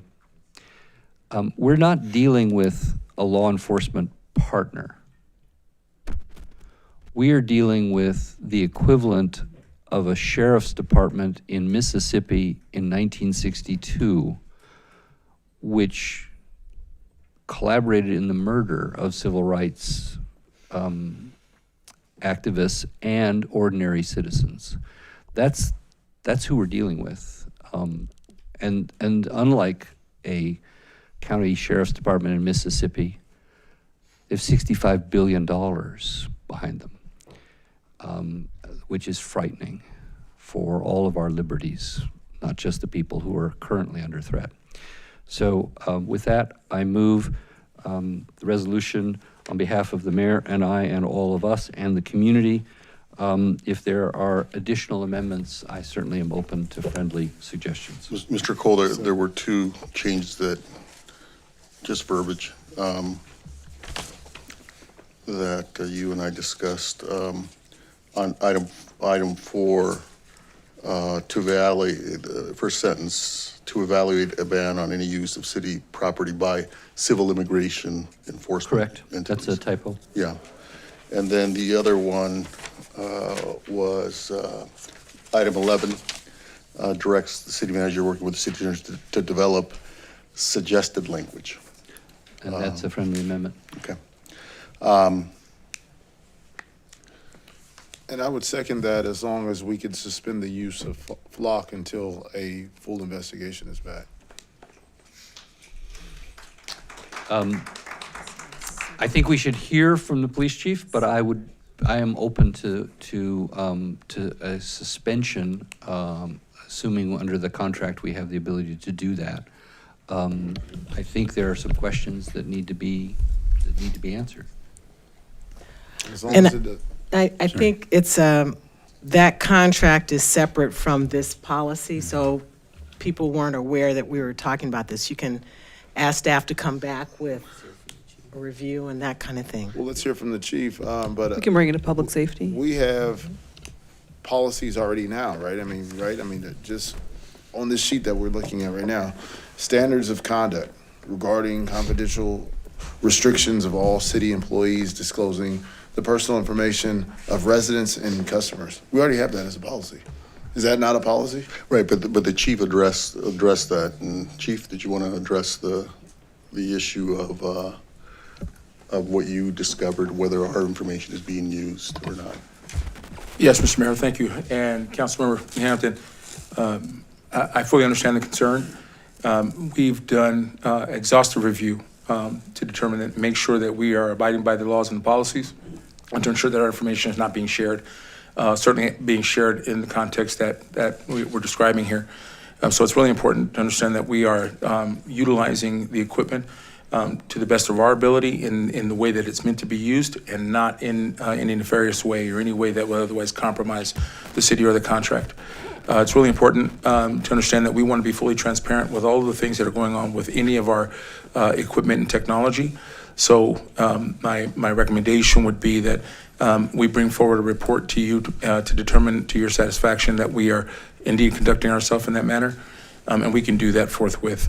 I, like the city attorney said, would suggest that tonight's meeting not be the area where we discuss that, but bring it back, and certainly we'll bring it back to the public safety, CPOC, and this council as fast as humanly possible to make sure that we're putting people, including yourself, at ease about the information. Well, then, as fast as humanly possible means, all the reason I ask is because sometimes we say, 2 weeks, and then 2 weeks turns into 2 years.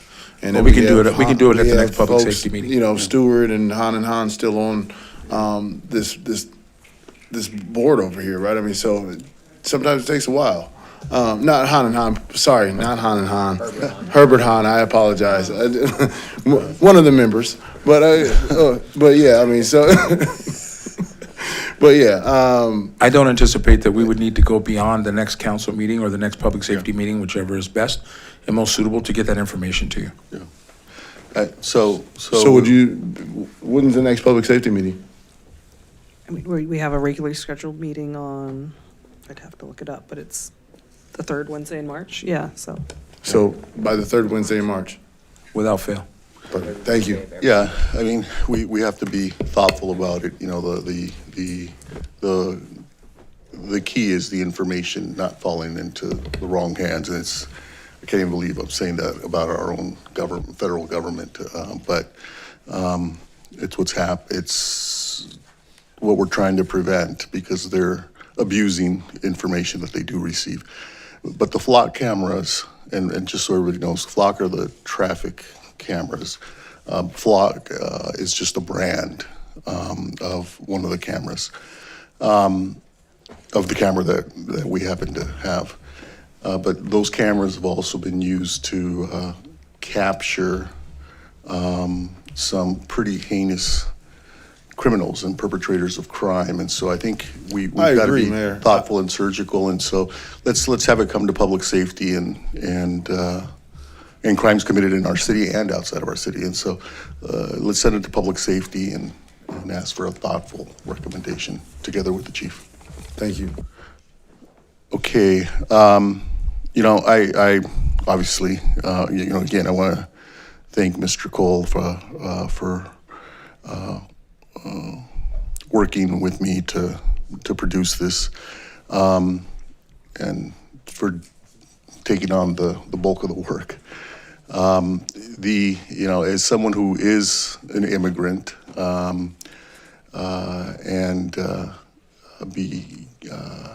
who was born in Zacatecas, Mexico, and became a U.S. citizen with his family. It just pains me to see what's happening. It pains me to see how people are being treated. And I recall being elected to the city council as the first Latino and immigrant to join this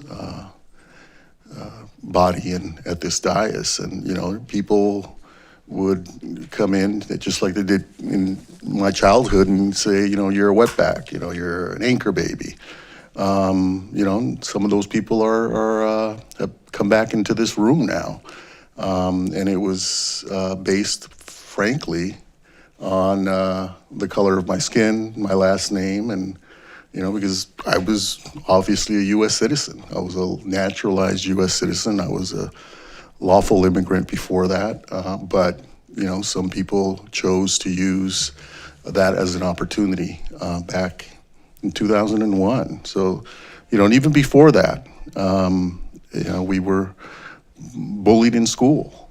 Again, we're lawful immigrants, but that didn't stop people. And now to have our own federal government endorse that, and have the Supreme Court of this country endorse the efforts of the current administration is terrible. But we can't allow that to set the tone here locally. Tone is important in governance. Tone, both from the people who sit around the dais, but in the community is important.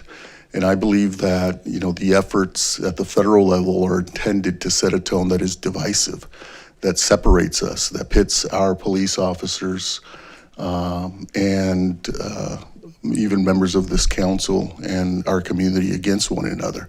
And that's wrong. And so what I'm asking is, let's work together. Let's set the right tone. Let's set the example of what it looks like for communities at the local level to work together to uphold the Constitution of the United States and to ensure that that what we see in Minneapolis or Chicago or other parts of the country does not occur here. And so that's my plea to all of you, to all of us, I should say.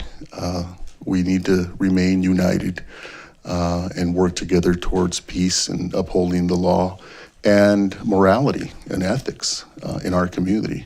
Let's not let someone else set the tone for us. We need to set that tone.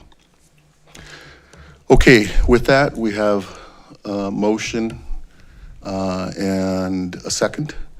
And roll call. Okay. Do you want me to go through what we have, or? No, I think we're clear. Okay. Councilmember Cole?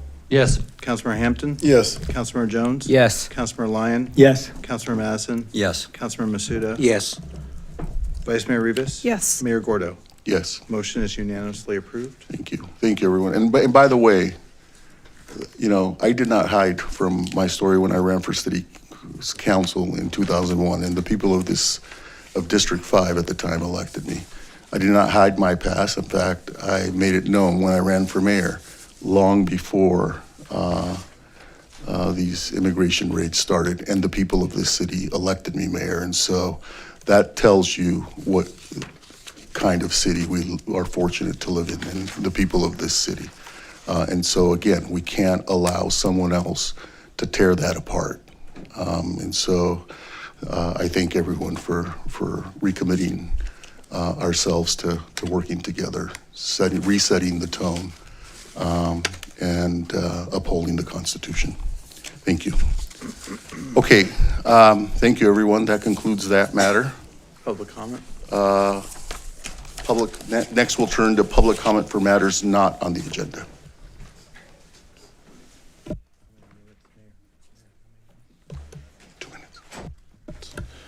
Okay, Kathy Braidhill, are you here? Great. Followed by Kate E., then Renee Gonzalez, then Marina Romans. You'll have 2 minutes. I will ring a bell when you have 30 seconds left. If you heard your name, could you please come to the center? I know I can see Miss Braidhill is making her way. Ms. Braidhill? Yes? Go ahead. Ma'am, welcome. Hi, thank you. That was a lot. I'm a homeowner, business owner, and post-rehab and a public health volunteer. And I'm here also as a bit of an ambassador for those who can't be here with neurovascular issues, orthopedic issues, for children, and also the minority and underserved community. I would like to inspire you to look at transportation infrastructure from a perspective of public health. I have a quiz, and the answers are 6 vital sign, 177%, William Cubitt, and pushback. Transportation infrastructure to facilitate walking and cycling is essential to public health, and your gait and how you walk is a reliable indicator of overall health. So gait pattern is referred to as the 6 vital sign, indicative of fall risk, mortality, cognitive decline in older adults. In people under 55, hip replacement surgeries have increased 177% in the last 20 years, attributed to inactivity, obesity, immobility, too much sitting, too much driving, not enough places to safely walk. In 1818, the tread wheel was invented by William Cubitt to punish prisoners, and over 100 years later, treadmills are as ubiquitous as gyms as they were in U.S. prisons before being banned as cruel and unusual punishment. You can Google that. But did you know that treadmills pervert gait because they reverse the functional mechanics of walking? Sidewalks don't move toward us. Our bodies are involved to push back against the ground the same way that you've got runner's blocks behind your feet. So please don't think that sitting in a car, sitting in a Ms. chair, Braidhill, or your using time a has treadmill- expired. Oh, I'm so sorry. I rang Thank the you bell for your in 30 comments. seconds. Thank you. If you I have was your hoping to comments- get questions. If your comments are in writing, you can give them to the sergeant at arms and they'll be distributed. If you have I prepared do. comments. Kate Thank But you. a lot of them are, I'm sorry. Thank you. Thank you. Kate E., followed by Renee Gonzalez, then Marina Romans. Ma'am, welcome. I'm here to talk about Palestine again. I want to talk about facts that we're deliberately not taught in the U.S. and why it lets us believe Israel is always the victim, even as they kill hundreds of thousands of innocent people over 10 decades.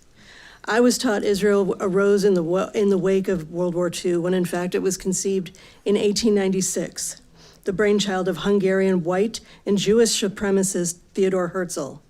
I learned about the Holocaust as a child, but never about the Nakba, the 1948 ethnic cleansing of Palestine, when European Zionists killed thousands of Palestinians and forced 750,000 people out of their own country. Nor that Zionist massacres of indigenous Palestinians go back to 1937. In 1948, they massacred the village of Tantura, dumping victims in a mass grave they paved over. Israelis park their cars on the murdered families of Tantura. We need to face these facts as families continue to be slaughtered just for being born in a beautiful, resource-rich country white Europeans and now Americans want to steal. Thank you, ma'am. Mr. Gonzalez, welcome back. Mr. Gonzalez, go ahead. Thank you, Mayor.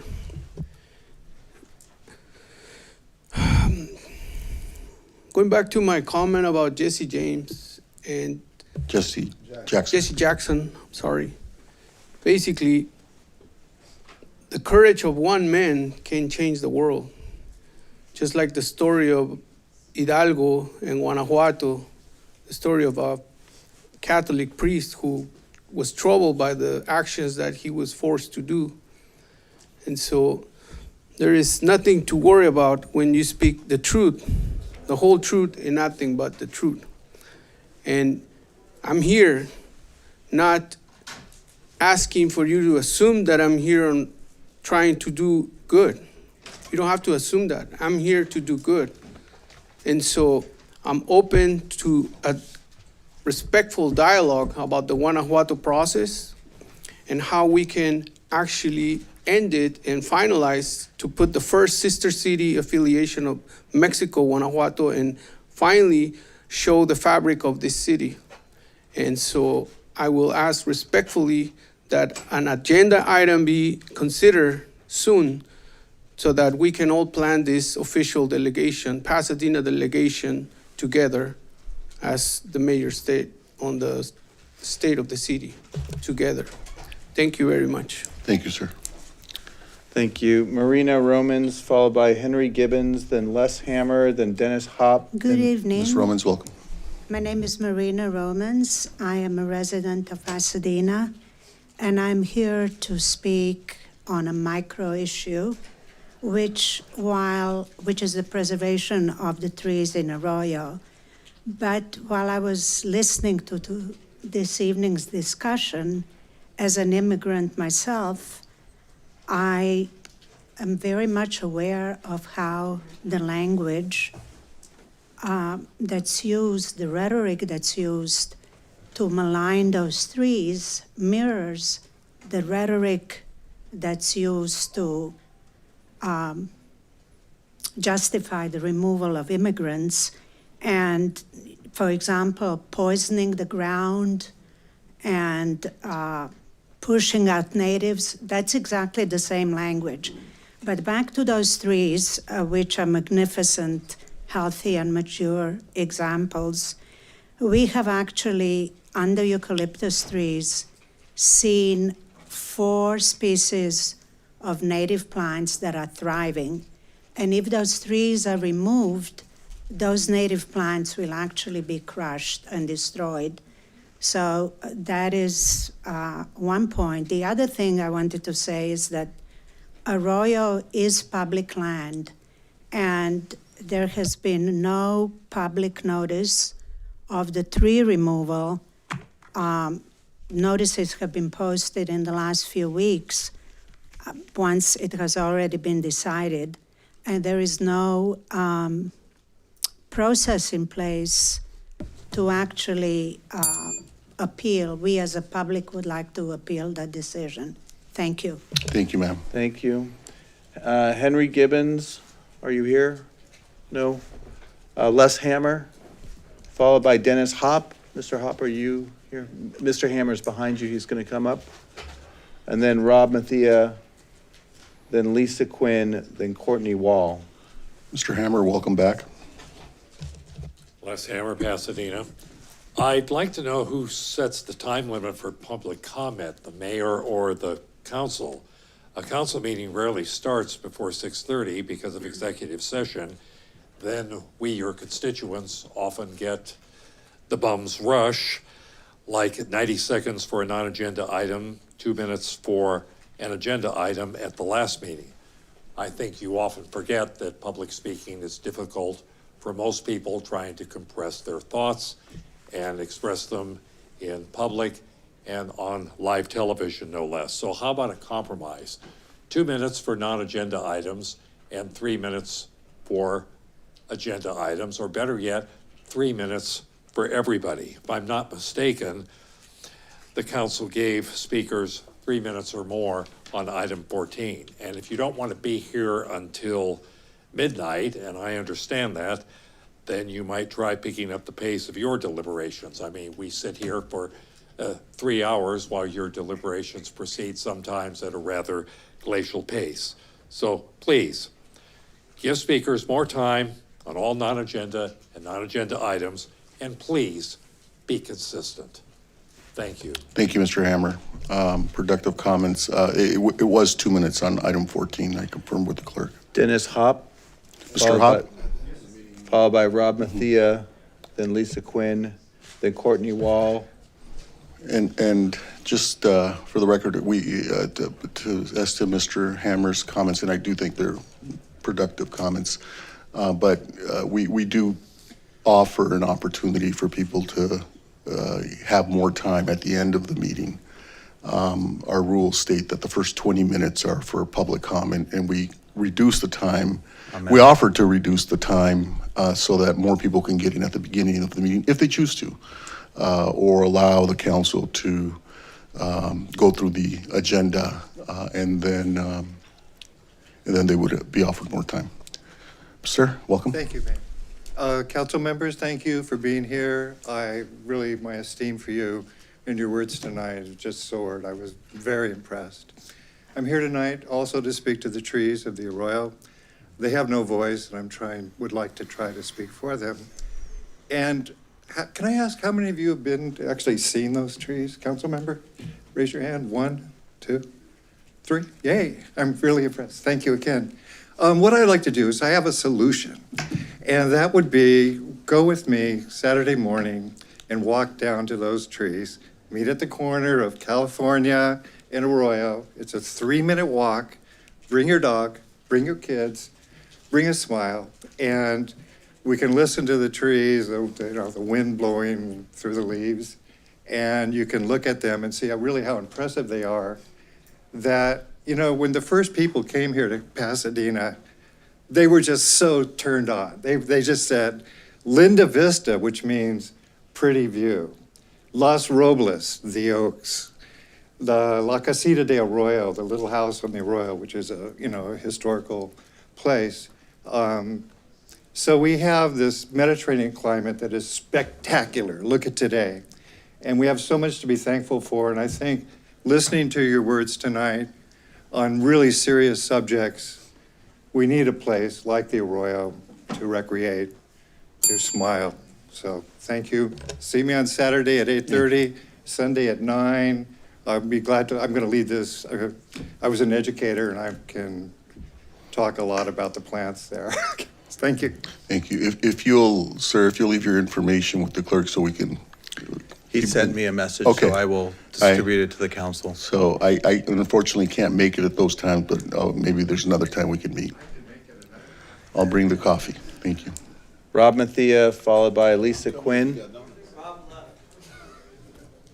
Lisa Quinn, then Courtney Wall, then Marina Romans already went. Go ahead. Hi, I'm Lisa Quinn. I'm also speaking on the subject of the 19 trees that are scheduled to be removed.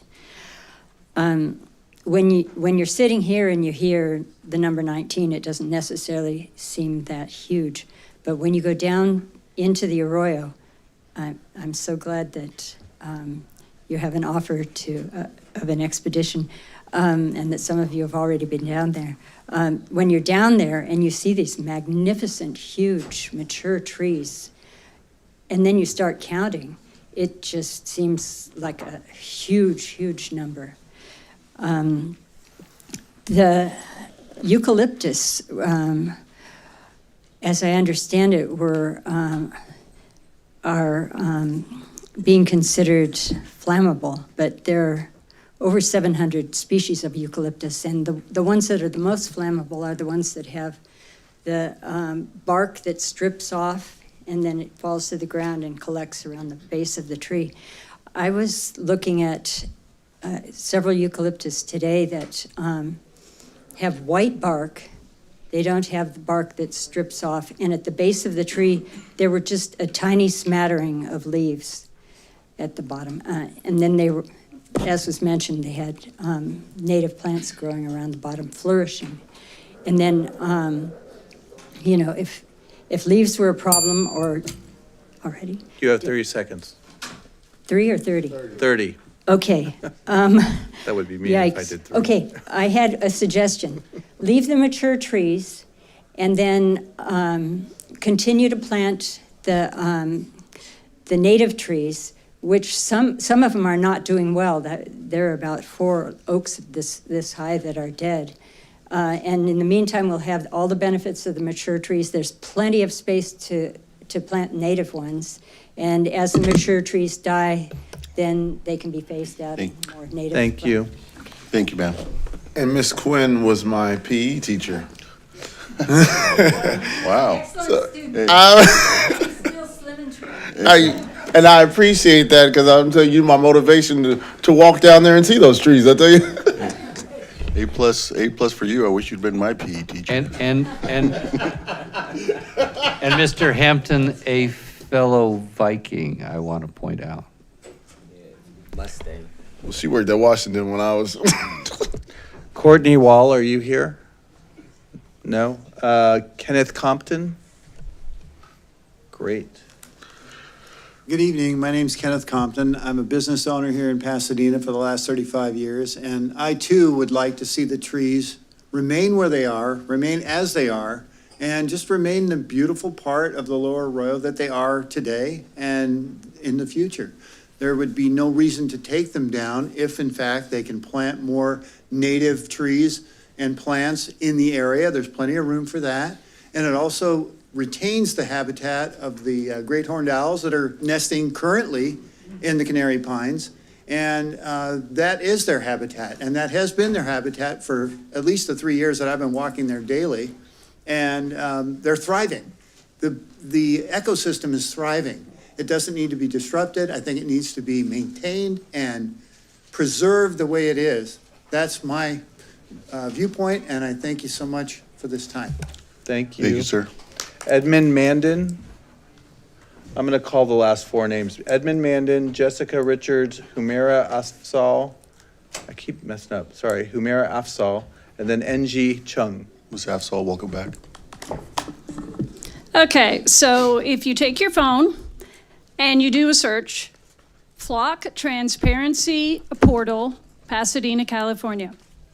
So if you scroll down, you will see a list of all the organizations granted access to Pasadena, California Police Department data. It's a very long list, but do make note of the city of El Cajon.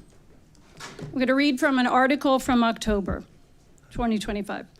On Friday, Attorney General Rob Bonta announced that the department has filed a lawsuit against the City of El Cajon Police Department over the department's refusal to comply with state law prohibiting the sharing of license plate data with federal and out-of-state law enforcement agencies. That California law is known as SB 34.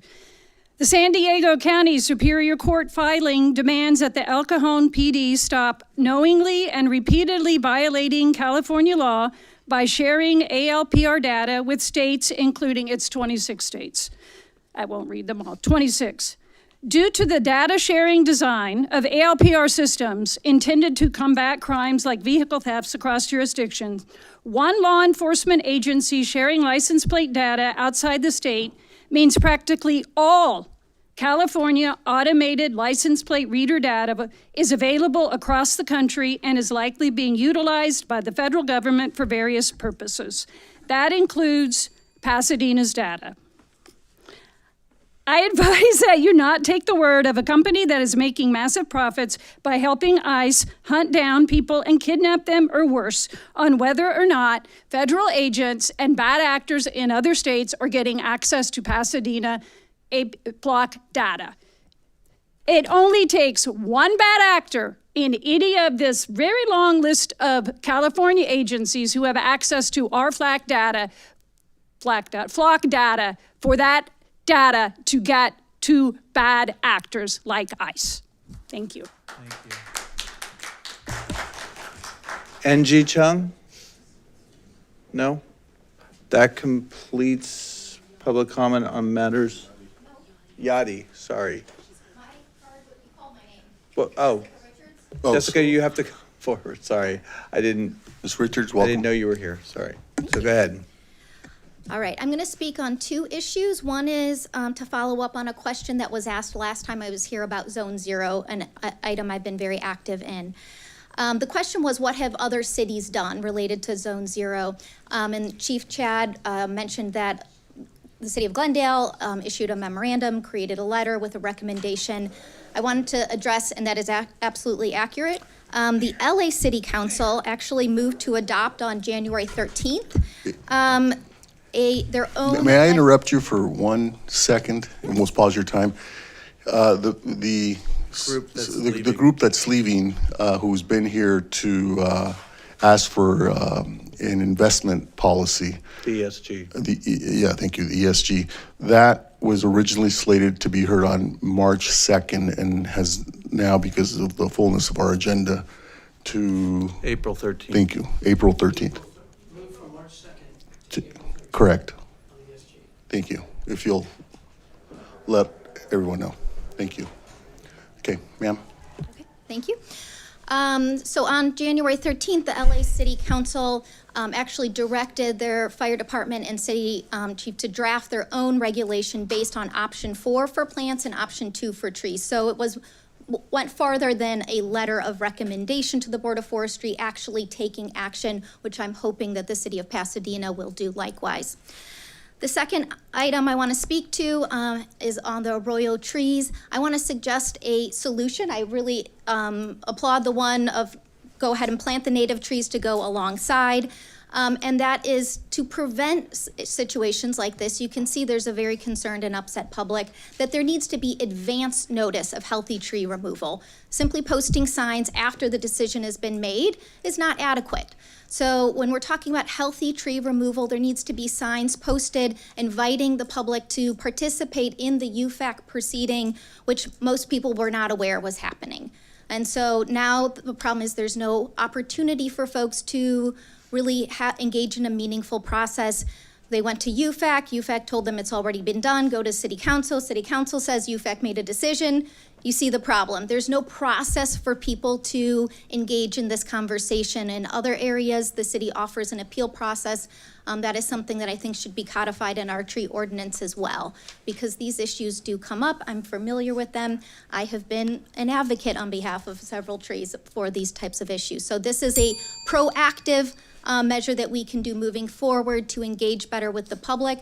I was on a call today hosted by UCLA by Jack Cohen, an eminent fire researcher, and coincidentally, he was showing on his slides groves of eucalyptus trees that have survived horrendous wild urban fires. And it was just a coincidence because they were eucalyptus, completely unscathed while there was total destruction all around. So there's a lot of nuance to these conversations in terms of trees and ecology. And I hope that the city can embrace all of that. Thank you. Thank you. Thank you.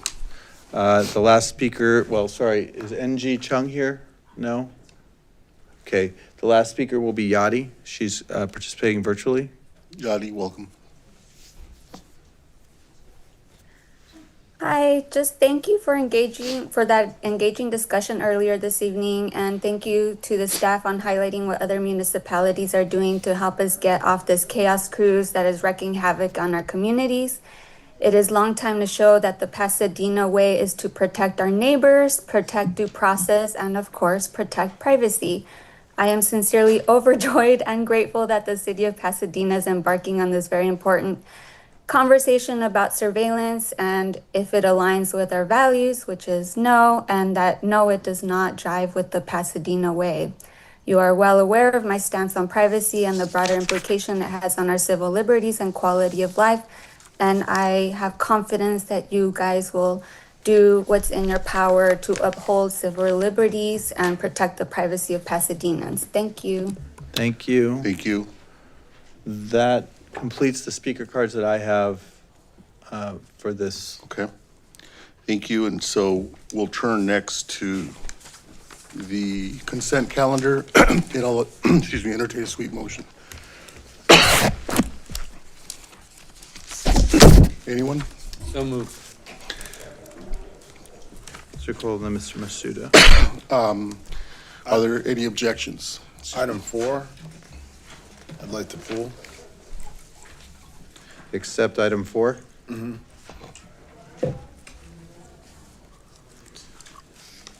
Okay, and is there a second on the remainder? Yeah, we have a second. Oh, we do, okay. Any objections?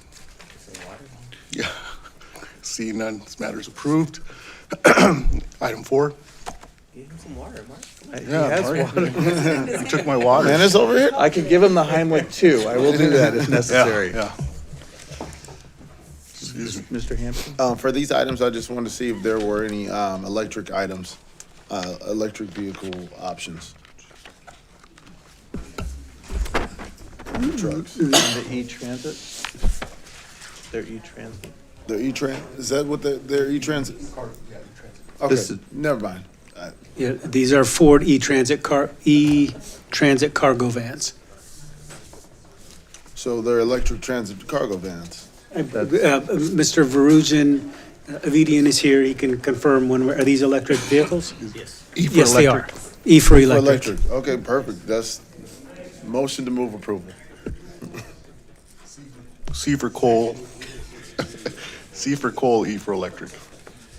Okay, so Mr. Hampton, then Mr. Lyon. We had a motion and a second, Mayor. Motion and a second. Any objections? Seeing none, that matter is approved. Okay, for item 11, this is just a recommendation to continue this public hearing to next week at 6 PM. We just So need a moved. motion. Okay? Second. Yes. Yeah. Okay, we have a motion and a second, Mayor. Yep. Any objections? Seeing none, that matter is approved. Next, we'll turn to Item 12. item 12. This is, comes from the Legislative Policy Committee. Let me just say that I did attend a press conference, I believe, a week ago today. I support this measure. And I said at the press conference, I was invited by Supervisor Solis and Mitchell that I support this matter because of the importance of the services that will be cut and or provided. And I also committed at that time, at that same press conference, that I would bring the matter to the full city council for its consideration. In the time between my statements last Monday and today, the Legislative Policy Committee called a special meeting and considered the matter. And so I'll turn it over to, and that's why it appears as a Legislative Policy Committee matter. I said to the clerk, there's no need to agendize it 2 times. This is fine. And so I'll turn to the chair of the Legislative Policy Committee, Mr. Madison. Thanks, Mayor. Thank you for agendizing it and for that clarification. I do think there was some concern about the process because the press certainly covered the event as mayor of Pasadena supporting this sales tax initiative. We hadn't discussed it at the council. It was actually introduced back in January initially, so I won't belabor the point. I'm grateful that we have an opportunity now. We adopted our legislative platform a week ago tonight, and then the press conference was 12 hours later. So it would have been good to hear from you ahead of that, because I do think, as came out at the Legislative Policy Committee, this is a complicated and potentially problematic initiative for Pasadena. And I think the staff report, which I'm also very grateful for as follow-ups to the meeting that the committee had, basically lays out that the county measure calls for a 1/2 cent sales tax increment on top of the existing sales tax. And of course, sales tax is a regressive tax that affects the people in the lower part of the economic totem pole much more severely than the affluent. And it's a short-term measure for 5 years that is estimated to raise approximately $1 billion a year to backfill funds that the makers and the supporters say has been taken away from the county in terms of federal funds from the Trump administration to deliver services. The math doesn't really work out, in my view. If you look at the county report, it's probably beyond the scope of this meeting tonight. I mean, let me just say, I would like to support this, but I think it's important that the council be clear-eyed about what the implications are.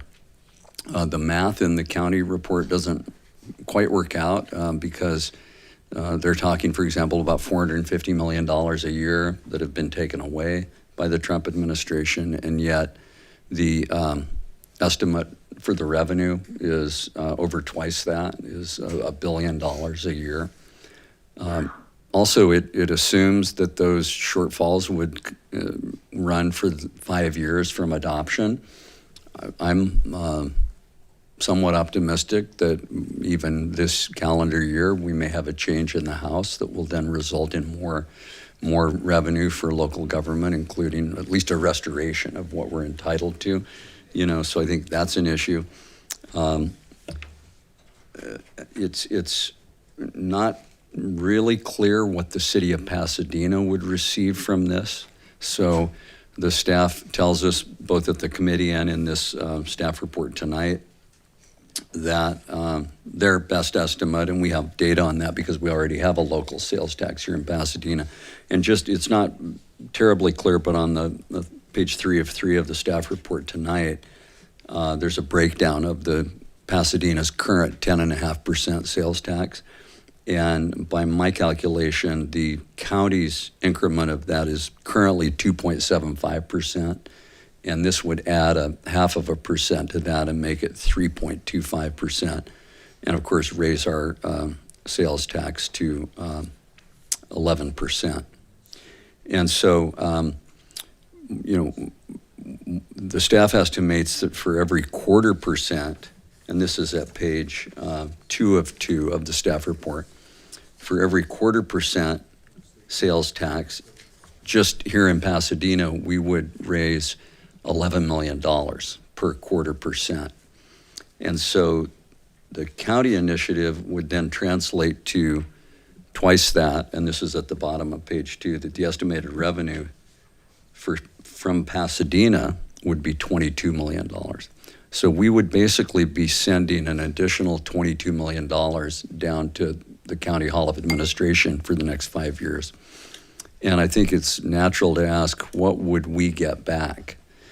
And the record isn't all that convincing that we would get back anywhere near the amount that we were contributing. The initiative talks about 1% of the total revenue, the total proceeds of this from the county being doled out, if you will, to the 2 cities in LA County out of 88 that have their own public health department. And that, of course, is Pasadena and Long Beach. And again, the whole gestalt, if you will, of this initiative is health related. And again, I want to support that. And I truly would like to see a way for us to support this county initiative. But if you look at the 1%, that would be $10 million a year. And that's between Long Beach, and Pasadena. The staff, I think, is being overly optimistic when they estimate that 2/3 would go to Long Beach and 1/3 would go to Pasadena. And my reason for saying that is if you look at just the size of the cities, Long Beach is, almost 4 times as large as Pasadena. Yeah, they're about 470,000. We're about 140,000, so not quite. But their health department has a budget this year of $272 million, just the health department. It's actually called the Health and Human Services Department. And it may include some things that we would count for housing. Not real clear to me, but suffice it to say that they have way more of a budget of FTEs in the health space. And the county measure does talk about actual backfilling of funds that have been lost in public health programs. So I'm concerned, here we sit with a total general fund budget of $357 million this year. Our health department budget this year is $20 million. If you compare that to even a discounted budget in Long Beach, it's 10 to 1. bigger in Long Beach. So I think it's optimistic to think we're going to get a third of that 1%, the 10 million.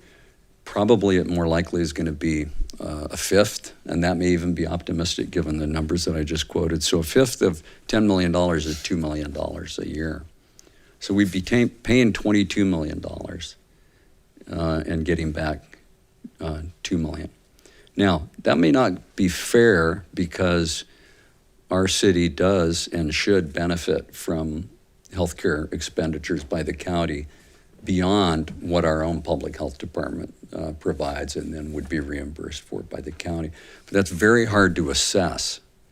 And I'm very interested in Huntington Hospital's reaction to this. I don't know if there's money for our hospital in Pasadena here. Obviously, the county's obligated to provide other services to our residents. I don't think they're providing them in Pasadena, which is a shame, but that's to be accounted for too. So I think, where I come out is I'd like to study this a little bit further, and this is still in its early days, right? And then I think the big question, even if you worked all your way through that, I personally have reservations about whether the county is the best steward of resources. It wasn't lost on me that there's been, in fact, yesterday, the headline in the LA Times was about the county's $5 billion payout for child sexual abuse scandals at the county. So is it just a coincidence that at the time they're paying out $5 billion, they're now trying to raise $5 billion for this sales tax initiative?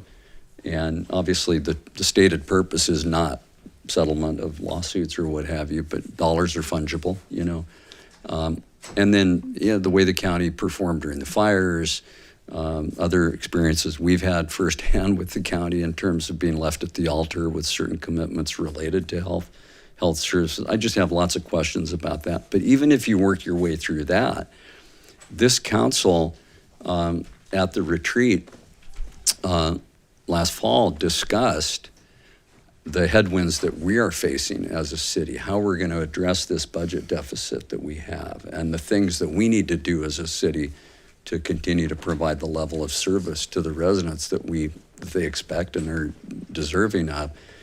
And we talked at that time about the remaining quarter-cent increment that we still have of a sales tax. And if my memory's right, we talked about needing to grab that before the county got in before us and took it away from us and added it to their increment that's again shown on page 3. I don't think we've discussed that since the retreat, not anything specific, and we did ask the staff at the committee meeting if there'd been any forward progress on that, and I'm not sure that's a fair question because really it would be on this council to move something forward, but we certainly have a lot of needs here in Pasadena, and for the 0.25% that we still have left, there was, I'm sure it was just a pure coincidence, but at the exact time that the press conference started in Sacramento, a bill was introduced to give LA County a 2%, an increase rather of their override so that 0.5% didn't count against their allotment of permitted sales tax. And I'm told the intent, although our staff couldn't answer at Ledge Policy just a few days ago, the intent was that the cities in LA County that are also, that still have some room left on their side, that they would also be exempted so that we could still impose our additional 0.25% if we decided that we needed to.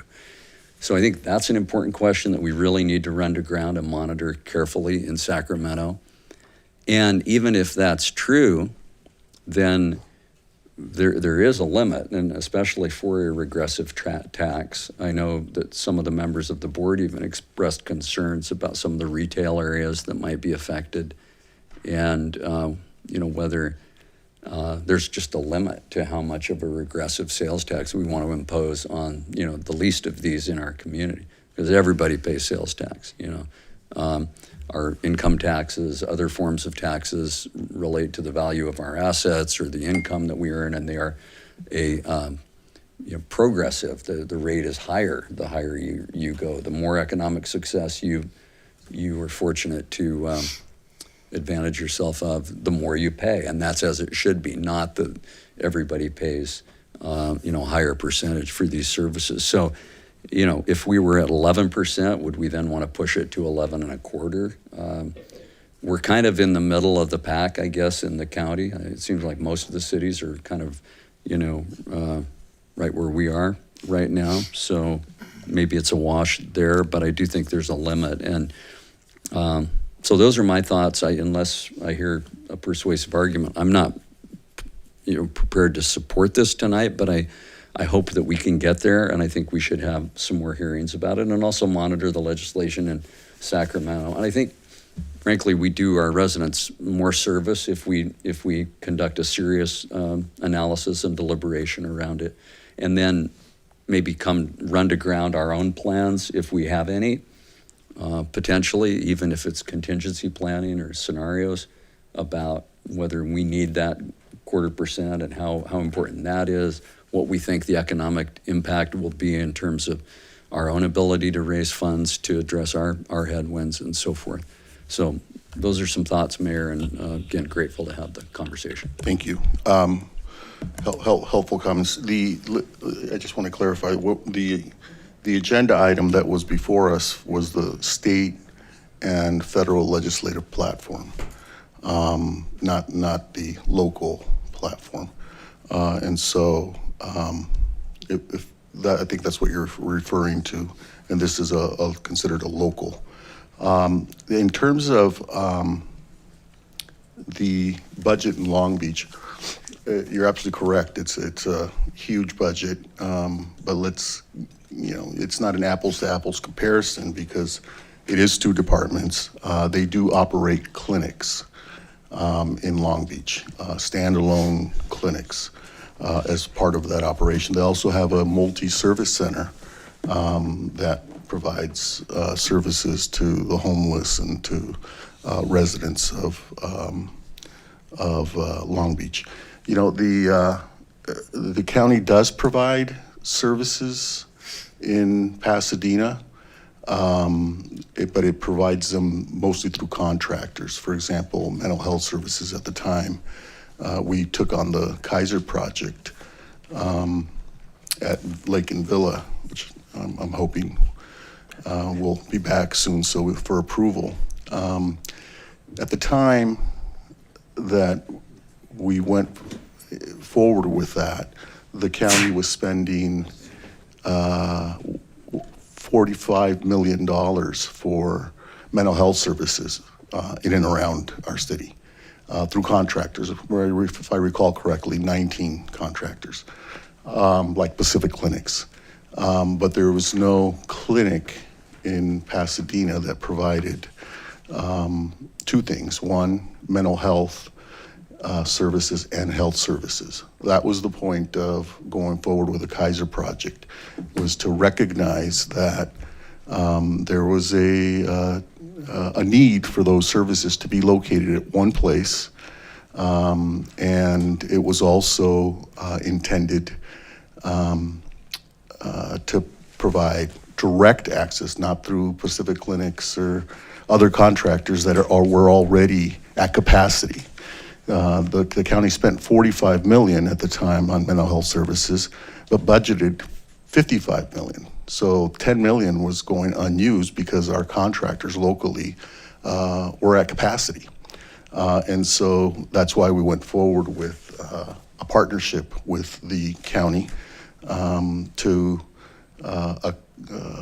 co-locate services, important services in Pasadena. That's the whole point of it.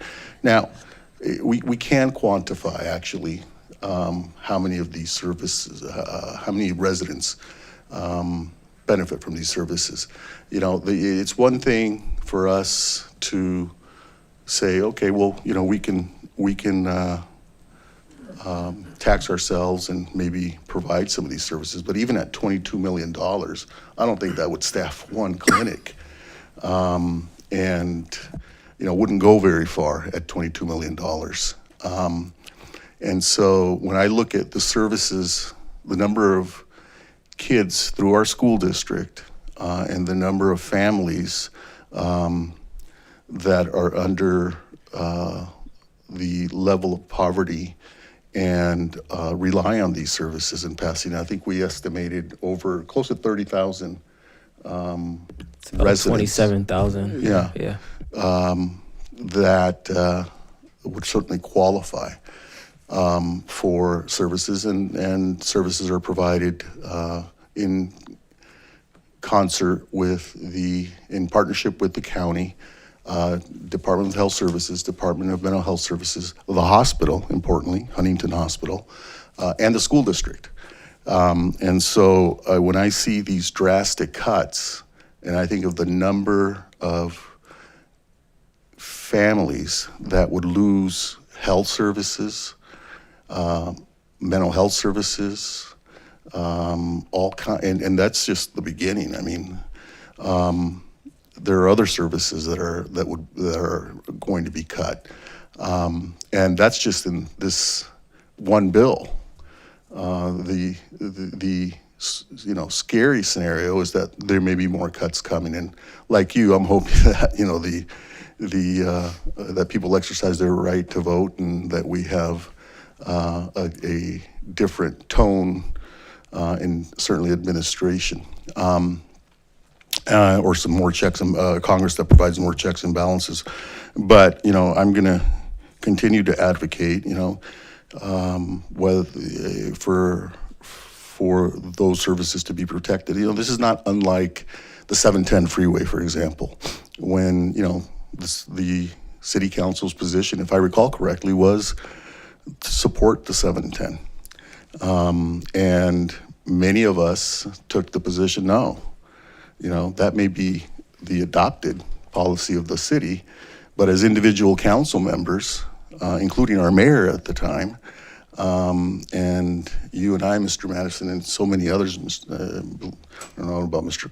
Cole or anyone else, but I believe Mr. Cole, yes, Mr. Cole was, fought against that, notwithstanding it was the city's official stated position. Because that's what we're elected to do. We were elected as individuals to exercise, what I say to people is to exercise our independent judgment as individual elected officials when our constituents can't be there, whether it's here or somewhere else. And so I encourage us all to do that. I also think it's a thoughtful approach to say, let's see where the lay of the land is, and ask the staff to look at the matter. That's what I intended to bring it back, is to ask the council to direct the staff to look at the issue. I have my personal view as mayor and as in one member of this council, but the council may disagree with me. And so my suggestion is that we give direction to the staff to look at all of these issues, look at the services that are already proposed to be lost, and come back to us with a recommendation. That's my suggestion to the council. Let's be thoughtful about it. Doesn't stop us as individuals from expressing our view, and I encourage us to do that too. Thank you. Mr. Masuda, followed by Mr. Hampton, then Mr. Jones. Thank you, Mayor, and saying that, we should really think about it, and it's very, very important, and that we all have differences in opinions when it comes to things. And we didn't really talk extensively about this one on AB 1768. We really didn't, but it's very, very important that we're open to deciding on what to do. For me, Mayor, I thought about, does this use tax, does this help Pasadena or does it hurt Pasadena? For me, it hurts Pasadena more than it helps. It may have some good effects in the long run, I think so, but we have our own health department. We have our own, housing department that helps us in some of the areas of what this is supposed to help. So right now, I'm not supporting this. So I'm not perfectly sure where I will end up, but right now, I won't support this because I don't believe that this helps Pasadena. And Mr. Madison, I don't know if that kind of makes sense, but that's how I looked at it, and I look at it now, that I want something that will be good for our residents and to vote the correct way. Thank you. If I could, Mayor, just respond to Sure. Councilmember Masuda. You're absolutely right. We couldn't really delve too deeply into the state legislation because it was just hot off the press and the Yeah. staff hadn't had time to, we had our lobbyist participate remotely and she didn't have a lot of, so I think that's one big item. And I put myself back in the queue to make a motion, Mayor, consistent that I would hope we'd all support along the lines of your suggestion, but I don't want to cut others in line, so Yeah. thank you. Yeah, in terms of our, thank you, Mr. Masuda, for, obviously, we'll have to agree to disagree for, at least for the time being. Maybe we'll come to a point where we agree. But, even our own supervisor, who I have a tremendous deal of respect for, and have always supported, she disagreed with me. When I called her and said, what are your thoughts? And I respect that, doesn't change my view. I think she's a great supervisor and does a great job of representing us. We just happen to disagree on the approach. We don't disagree on the desired outcome. We just disagreed on the approach, and that's okay. That's what democracy is all about. But she is committed to continuing our partnership at Kaiser to bring the services here, and I am too. Mr. Hampton, followed by Mr. Jones, and then back to Mr. Madison. So in the time of, just a lot of uncertainty, especially when it comes to our residents' pocketbooks, and we're talking about potentially a 21%, or not a potential, but eventually a 21% increase to their utility rates for power over the next 3 years. Now we're talking about bringing in another tax. If we're going to tax, and we also asked our city manager and our finance director to make sure that we're getting our fair share from the county. And we haven't always been getting our fair share from the county. And so I wouldn't be in favor of a tax that is giving money to the county and then we're hoping that we're going to get some of it back or a percentage of it back because they're like, oh, well, Pasadena contributes this much. And, and our county supervisor is an amazing county supervisor, but she's going to term out. So who do we know? Who will be next? And I hope that we have another great county supervisor that precedes her. But at the price of eggs and everything else that is going up, and our residents don't. I don't know anybody saying, "Yeah, I want a tax." So absolutely, tax me more. I want, So if it's not actually directly benefiting the city of Pasadena, that makes more sense for me. I would be reluctant to supporting that as well. Sure. But we had our own sales tax here that helped out our school district, and we should be doing the same thing. We shouldn't just let the county get this funds. And if the county does get the funds from other cities, we could still hit them up for some of that as well and get our own, just like we did with our own sales tax. So, no, this is the long, and the shot clock wasn't on, so that's the reason why I was that's the reason I was talking so long. So, so many words. No, we'll hold that against the clerk. Mr. Jones. Thanks, Mayor. And I understand the concerns raised from my colleagues, but to me, and I would be supportive of the staff coming back to ledge policy or to city council with a thorough report. However, I think we have to put in further context that about 19 to 20% of Pasadena residents, that's about 27,000, I believe, are enrolled in Medi-Cal. And I believe that this funding here that would be set aside is to cover that gap at those vulnerable residents who are just working class folks in our city that would lose access to their Medi-Cal benefits. And, obviously we have clinics within the city of Pasadena. I don't know the exact number. I think it's like 7 or 9 within Pasadena. But I think this is in response to HR 1's cuts directly that would impact Pasadena residents. And so I think we have to figure out a way to cover that gap. And so without this measure or some other gap to cover, over 27,000 of our residents would lose access to affordable health care. They would deny their co-pays. And then from there, the crisis would just worsen for those individuals and for their families, right? Because then they would have to wait until essentially their condition worsens. ER visits and hospitalizations would increase because they're not getting the proper care.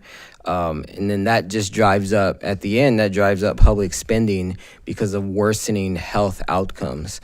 And so to me, like, whether it's this measure or something else, like, we have to find a way to fill in the gap. And this is the approach that I've seen lately that tends to make sense to me, but I'm happy to read the staff's further investigation on it and hear alleged policies discussion. Yeah, I think that's the correct approach. In terms of the Medi-Cal enrollment, it's 19.8% of our residents, which is approximately 27,000. And our general poverty rate in Pasadena is close to 13%. More than 66% of kids in our school district are below the poverty level, and rely on services that are provided by the county. We don't provide those services in our health department, and we couldn't. I mean, a small municipality cannot stand up hospitals, clinics, all of these services, and so that's what I'm concerned about.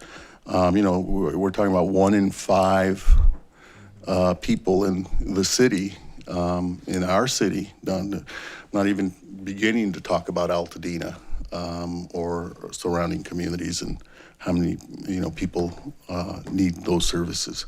But I would venture to guess that the number is very high.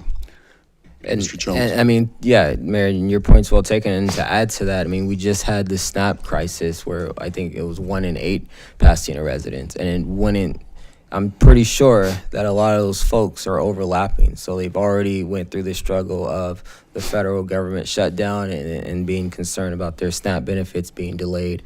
And then now you're looking at the possibility of their affordable health care being taken away. Yeah. And so there's a lot of pressure on just working class folks in our city. And I think as a city council that we should either support measures or come up with our own alternatives that's going to fill that gap. Yeah. No, and I can't speak for the hospital, but I would highlight that the idea for the co-location of services to increase mental health services and health services actually came from the hospital. It was during COVID that I asked Dr. Morgan, who was the CEO at the time, what can the city do to support the hospital? She said 2 things. One, we need to be able to find more nurses and bedside assistants, and so if you could help with the training of that, and that's in motion at PCC. The other thing she said to me was we need more county provided services, particularly for the indigent in Pasadena. That's where the idea came up. What she said to me was, otherwise we end up, it has a tremendous impact on the hospital, because the hospital, when those services aren't readily available, as they're not, they're all over the county, people end up in the emergency room, and the cost to the hospital and the impact to the emergency room and services that the rest of the city rely upon, the entire city, I should say, rely upon, has a tremendous impact. And so that idea Now, she's retired now. But that idea actually came from Huntington Hospital. And they continue to tell me that they're ready, willing, and able to partner with us to provide those services together with the county at Lake and Villa. So with that, Mr. Madison, did you have a... Yes, let me make a motion. I don't want to belabor the point on how the press conference was handled. I would have handled it a different way. I think it would strengthen our city's position to have the full knowledge and support of the council, but that was the decision you made. In terms that's precisely what I said at the press conference. Is while I support it, I'm also committing to bringing it back to the full city council for its consideration. So that's precisely what I said, actually. After the fact, I mean, it would have been good to know that at the press conference. Right. It would have been good to just give us a heads up that you were going to be appearing at this press conference, taking a position on a tax on our residents. I would have handled it a different way, but enough said about that. And I think on the Lake and Villa, the partnership, it just doesn't exist. It didn't come to fruition. They reneged on their promise to help buy the property.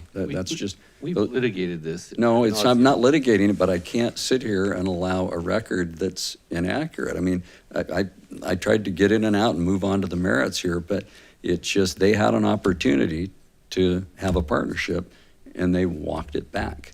And those are facts. Everybody's entitled to their own opinion, but not your own facts. They backed out and left us, and we had to take $12 million of general fund money that we direly need now and buy that property ourselves. And what I'd like to do now is move that we direct staff to research these issues, and with as much, clear-eyed analysis as you can provide about the implications of the tax on our residents. These folks that we're talking about, those families that are on Medi-Cal, those families below the poverty line, they're the ones that'll be paying this tax too. And I think that deserves some consideration. Huntington, I'm glad you mentioned it, Mayor, because again, as you describe, under EMTALA, they have to see anybody that walks in the door.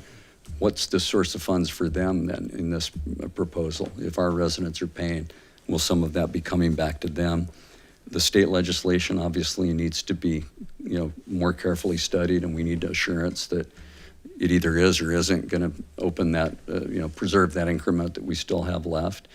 I think the council needs to maybe move along more quickly in terms of its plans, if we have any, to pursue something in that direction or not, because no matter whether we can or can't, do we want to, will be an issue if we're at 11%.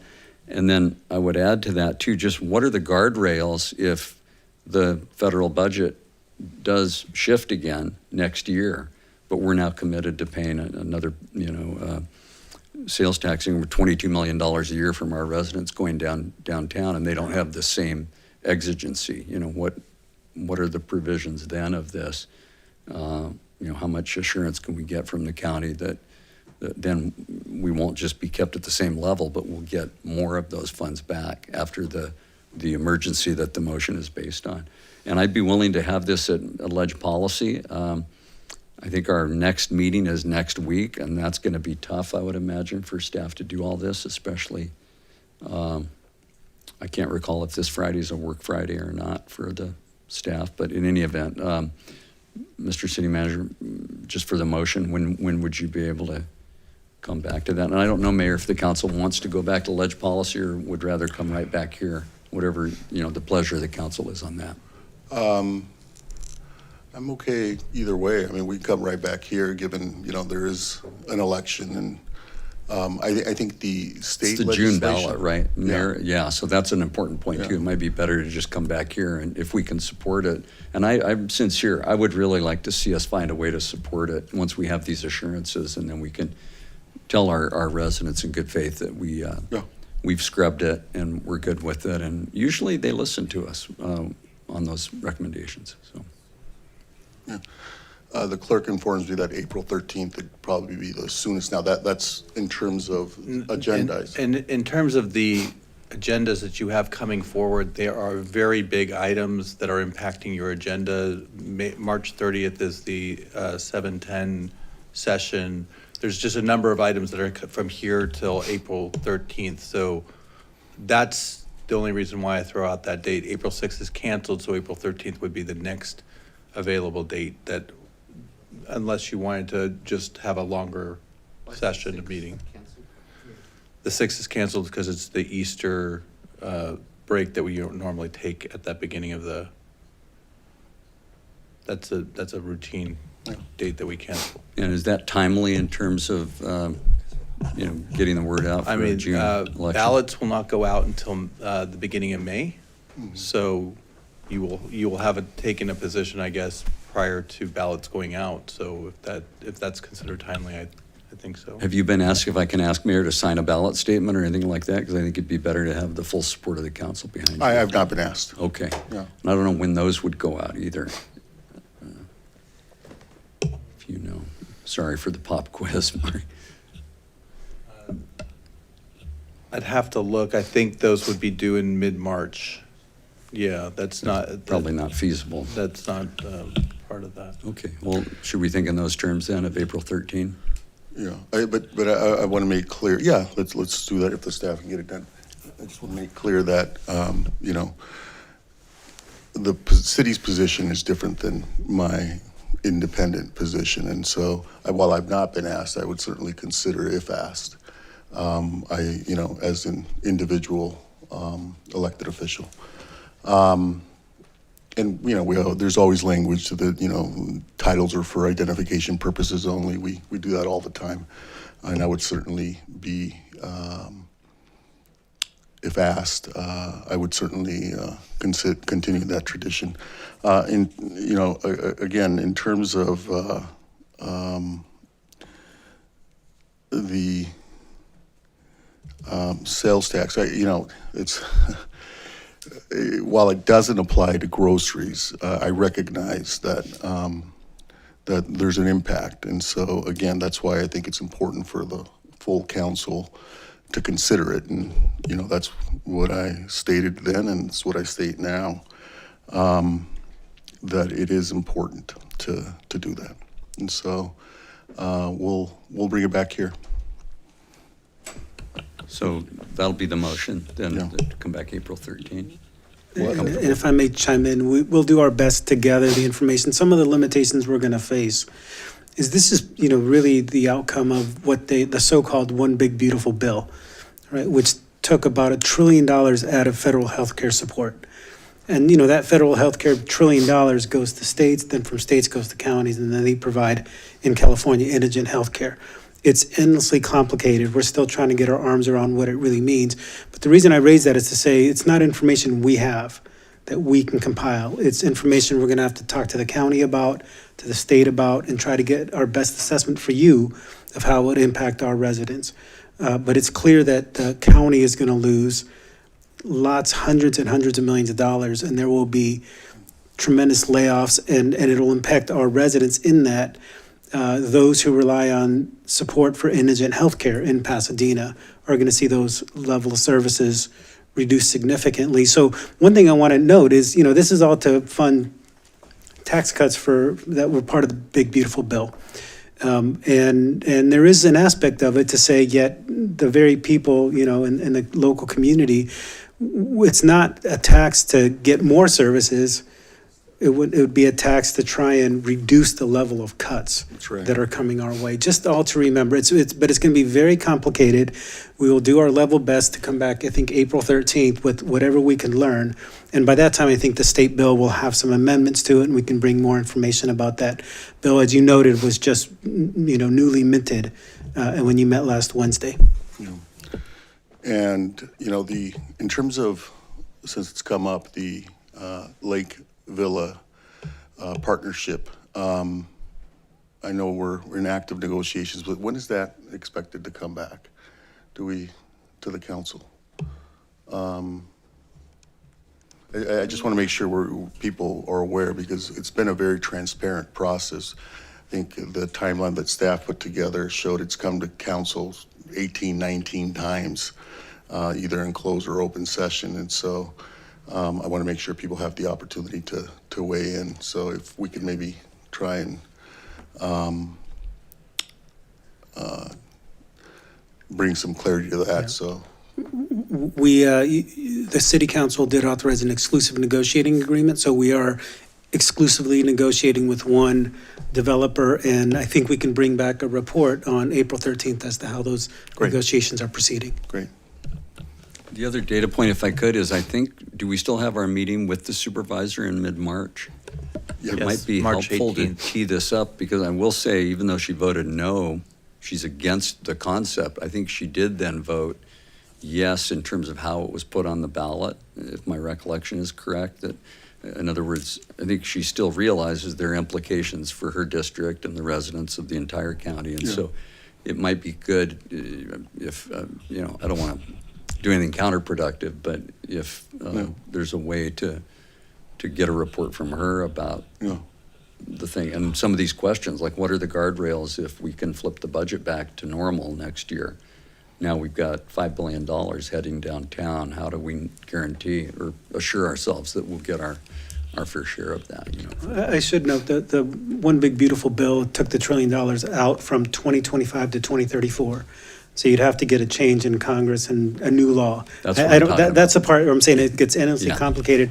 What are they going to do in DC? Right. But that's those cuts are baked in now for 10 years. Wow. Well, yeah, we can ask our supervisor to either present or have the county staff present more information. And maybe we should have somebody from the county staff here on April 13th as well to help and inform the discussion. So we'll work on that. So we have a motion. If I get a second, maybe we can vote on it. I will second your motion. Thank you. Mr. Cole is in the queue, Mayor, or he was, sorry. I don't need to speak. I second Mr. Madison's motion. Thank you. Okay. So we have a motion and a second. Can you restate the motion? I may have. It's sorry, do you want me to do it? Direct staff to research and return with information analysis on the, excuse me, on the proposed ballot measure implications on residents, funding for Huntington Hospital, AB 1768, the city's plan for its sales tax measure, and what happens if federal government takes more funding from the time the city approves this, or the county approves this. I think the city manager's point that this is baked in for 10 years should also be discussed, and what the impacts are to residents of our community. Did I miss anything? Okay.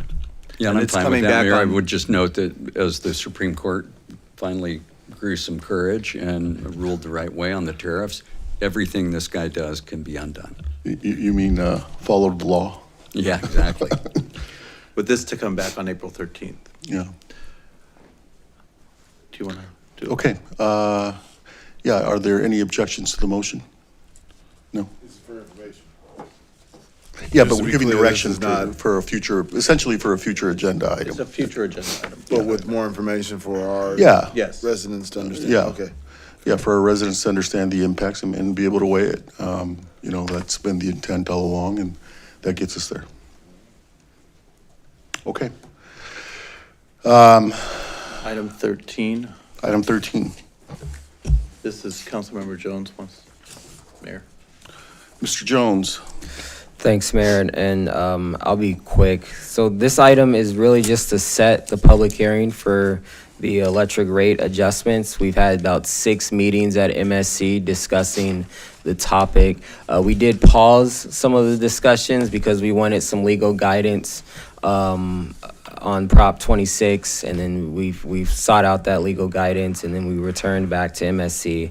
And I think we've got a good recommendation that the staff or David Reyes and his team came up with, and MSC agreed to that. And so this meeting is just to set the public hearing for next week. We'll leave it open for about 2 weeks, give the residents time to digest, understand, protest, or submit public comments, close the public hearing, and then if it does pass, we would implement the rate adjustments a couple weeks after that. So just wanted to say I don't think we need a presentation, and I'd be happy to move to set the public hearing to March 2nd. I just have one question, and that is, will part of that discussion be whether we adjusted the rate for solar? Remember the 200%? That's a separate discussion. So we did originally, I think we went to 150% capacity, and then we're going to come back to MSC to have a further discussion on like the feed-in tariffs and solar programs.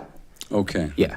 It may be separate, but I, for one, would be interested in that when we discuss rates, because it's going to have an impact one way or the other, the rates. So, yeah. But I don't want to do two matters. I'm just saying it'd be good to have a little info about that from the staff. Okay. Thank you. All right. We have a motion. We did miss a public comment card, or is that for general public comment? It's for general Okay, public got comment. it. Okay. So we have a motion and a second to set the hearing. Are there any objections? Seeing none, the matter's approved and set for March 2nd. We have one public comment request. Sandy? Sandy and Nala. Yeah, just very brief. I've talked to an awful lot of people and groups in the past week, and I have a much better appreciation for the extent of expertise, commitment, and time that you set aside from family to do the work that you're doing here. You've been here sitting in the same room for 5 hours, maybe another room down the hall for your confidential meeting.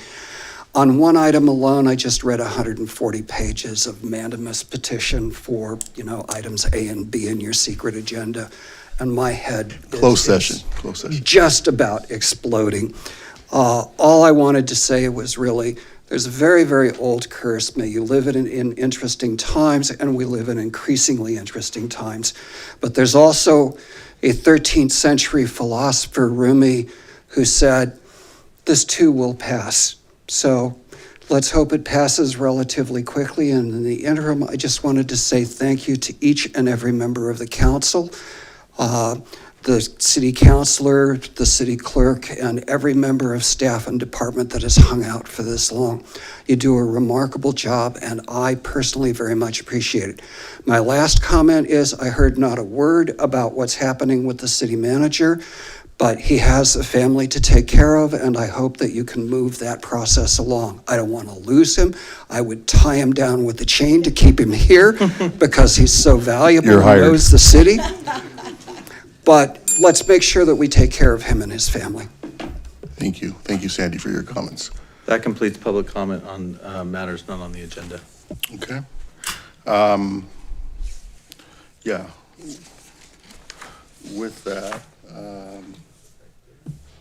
what did I do with the?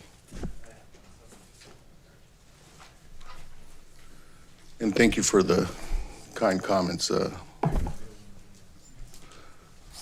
regarding every member's and the staff's commitment. So I would ask that the council adjourn in memory of William Manuel Dillon, who contributed greatly, not just to residents of Pasadena, and whose family contributes greatly to residents of Pasadena, but who also took the time to use his experience as a veteran to help other veterans, and was himself a veteran of the Vietnam War, serving our country with great distinction. And then also adjourn in memory of Reverend Jesse Jackson, a civil rights leader who certainly made put his fingerprints and made a difference in our country as was stated here, for all people in his fight for civil rights, but also left a lasting memory right here locally in Pasadena. Took the time to visit our city numerous times, as I mentioned, including when I was I believe a sophomore at Pasadena High School, and certainly left an imprint on me. And so with that, I would ask that we stand up, adjourn in memory of two great citizens and contributors to Pasadena and the country that we know and love.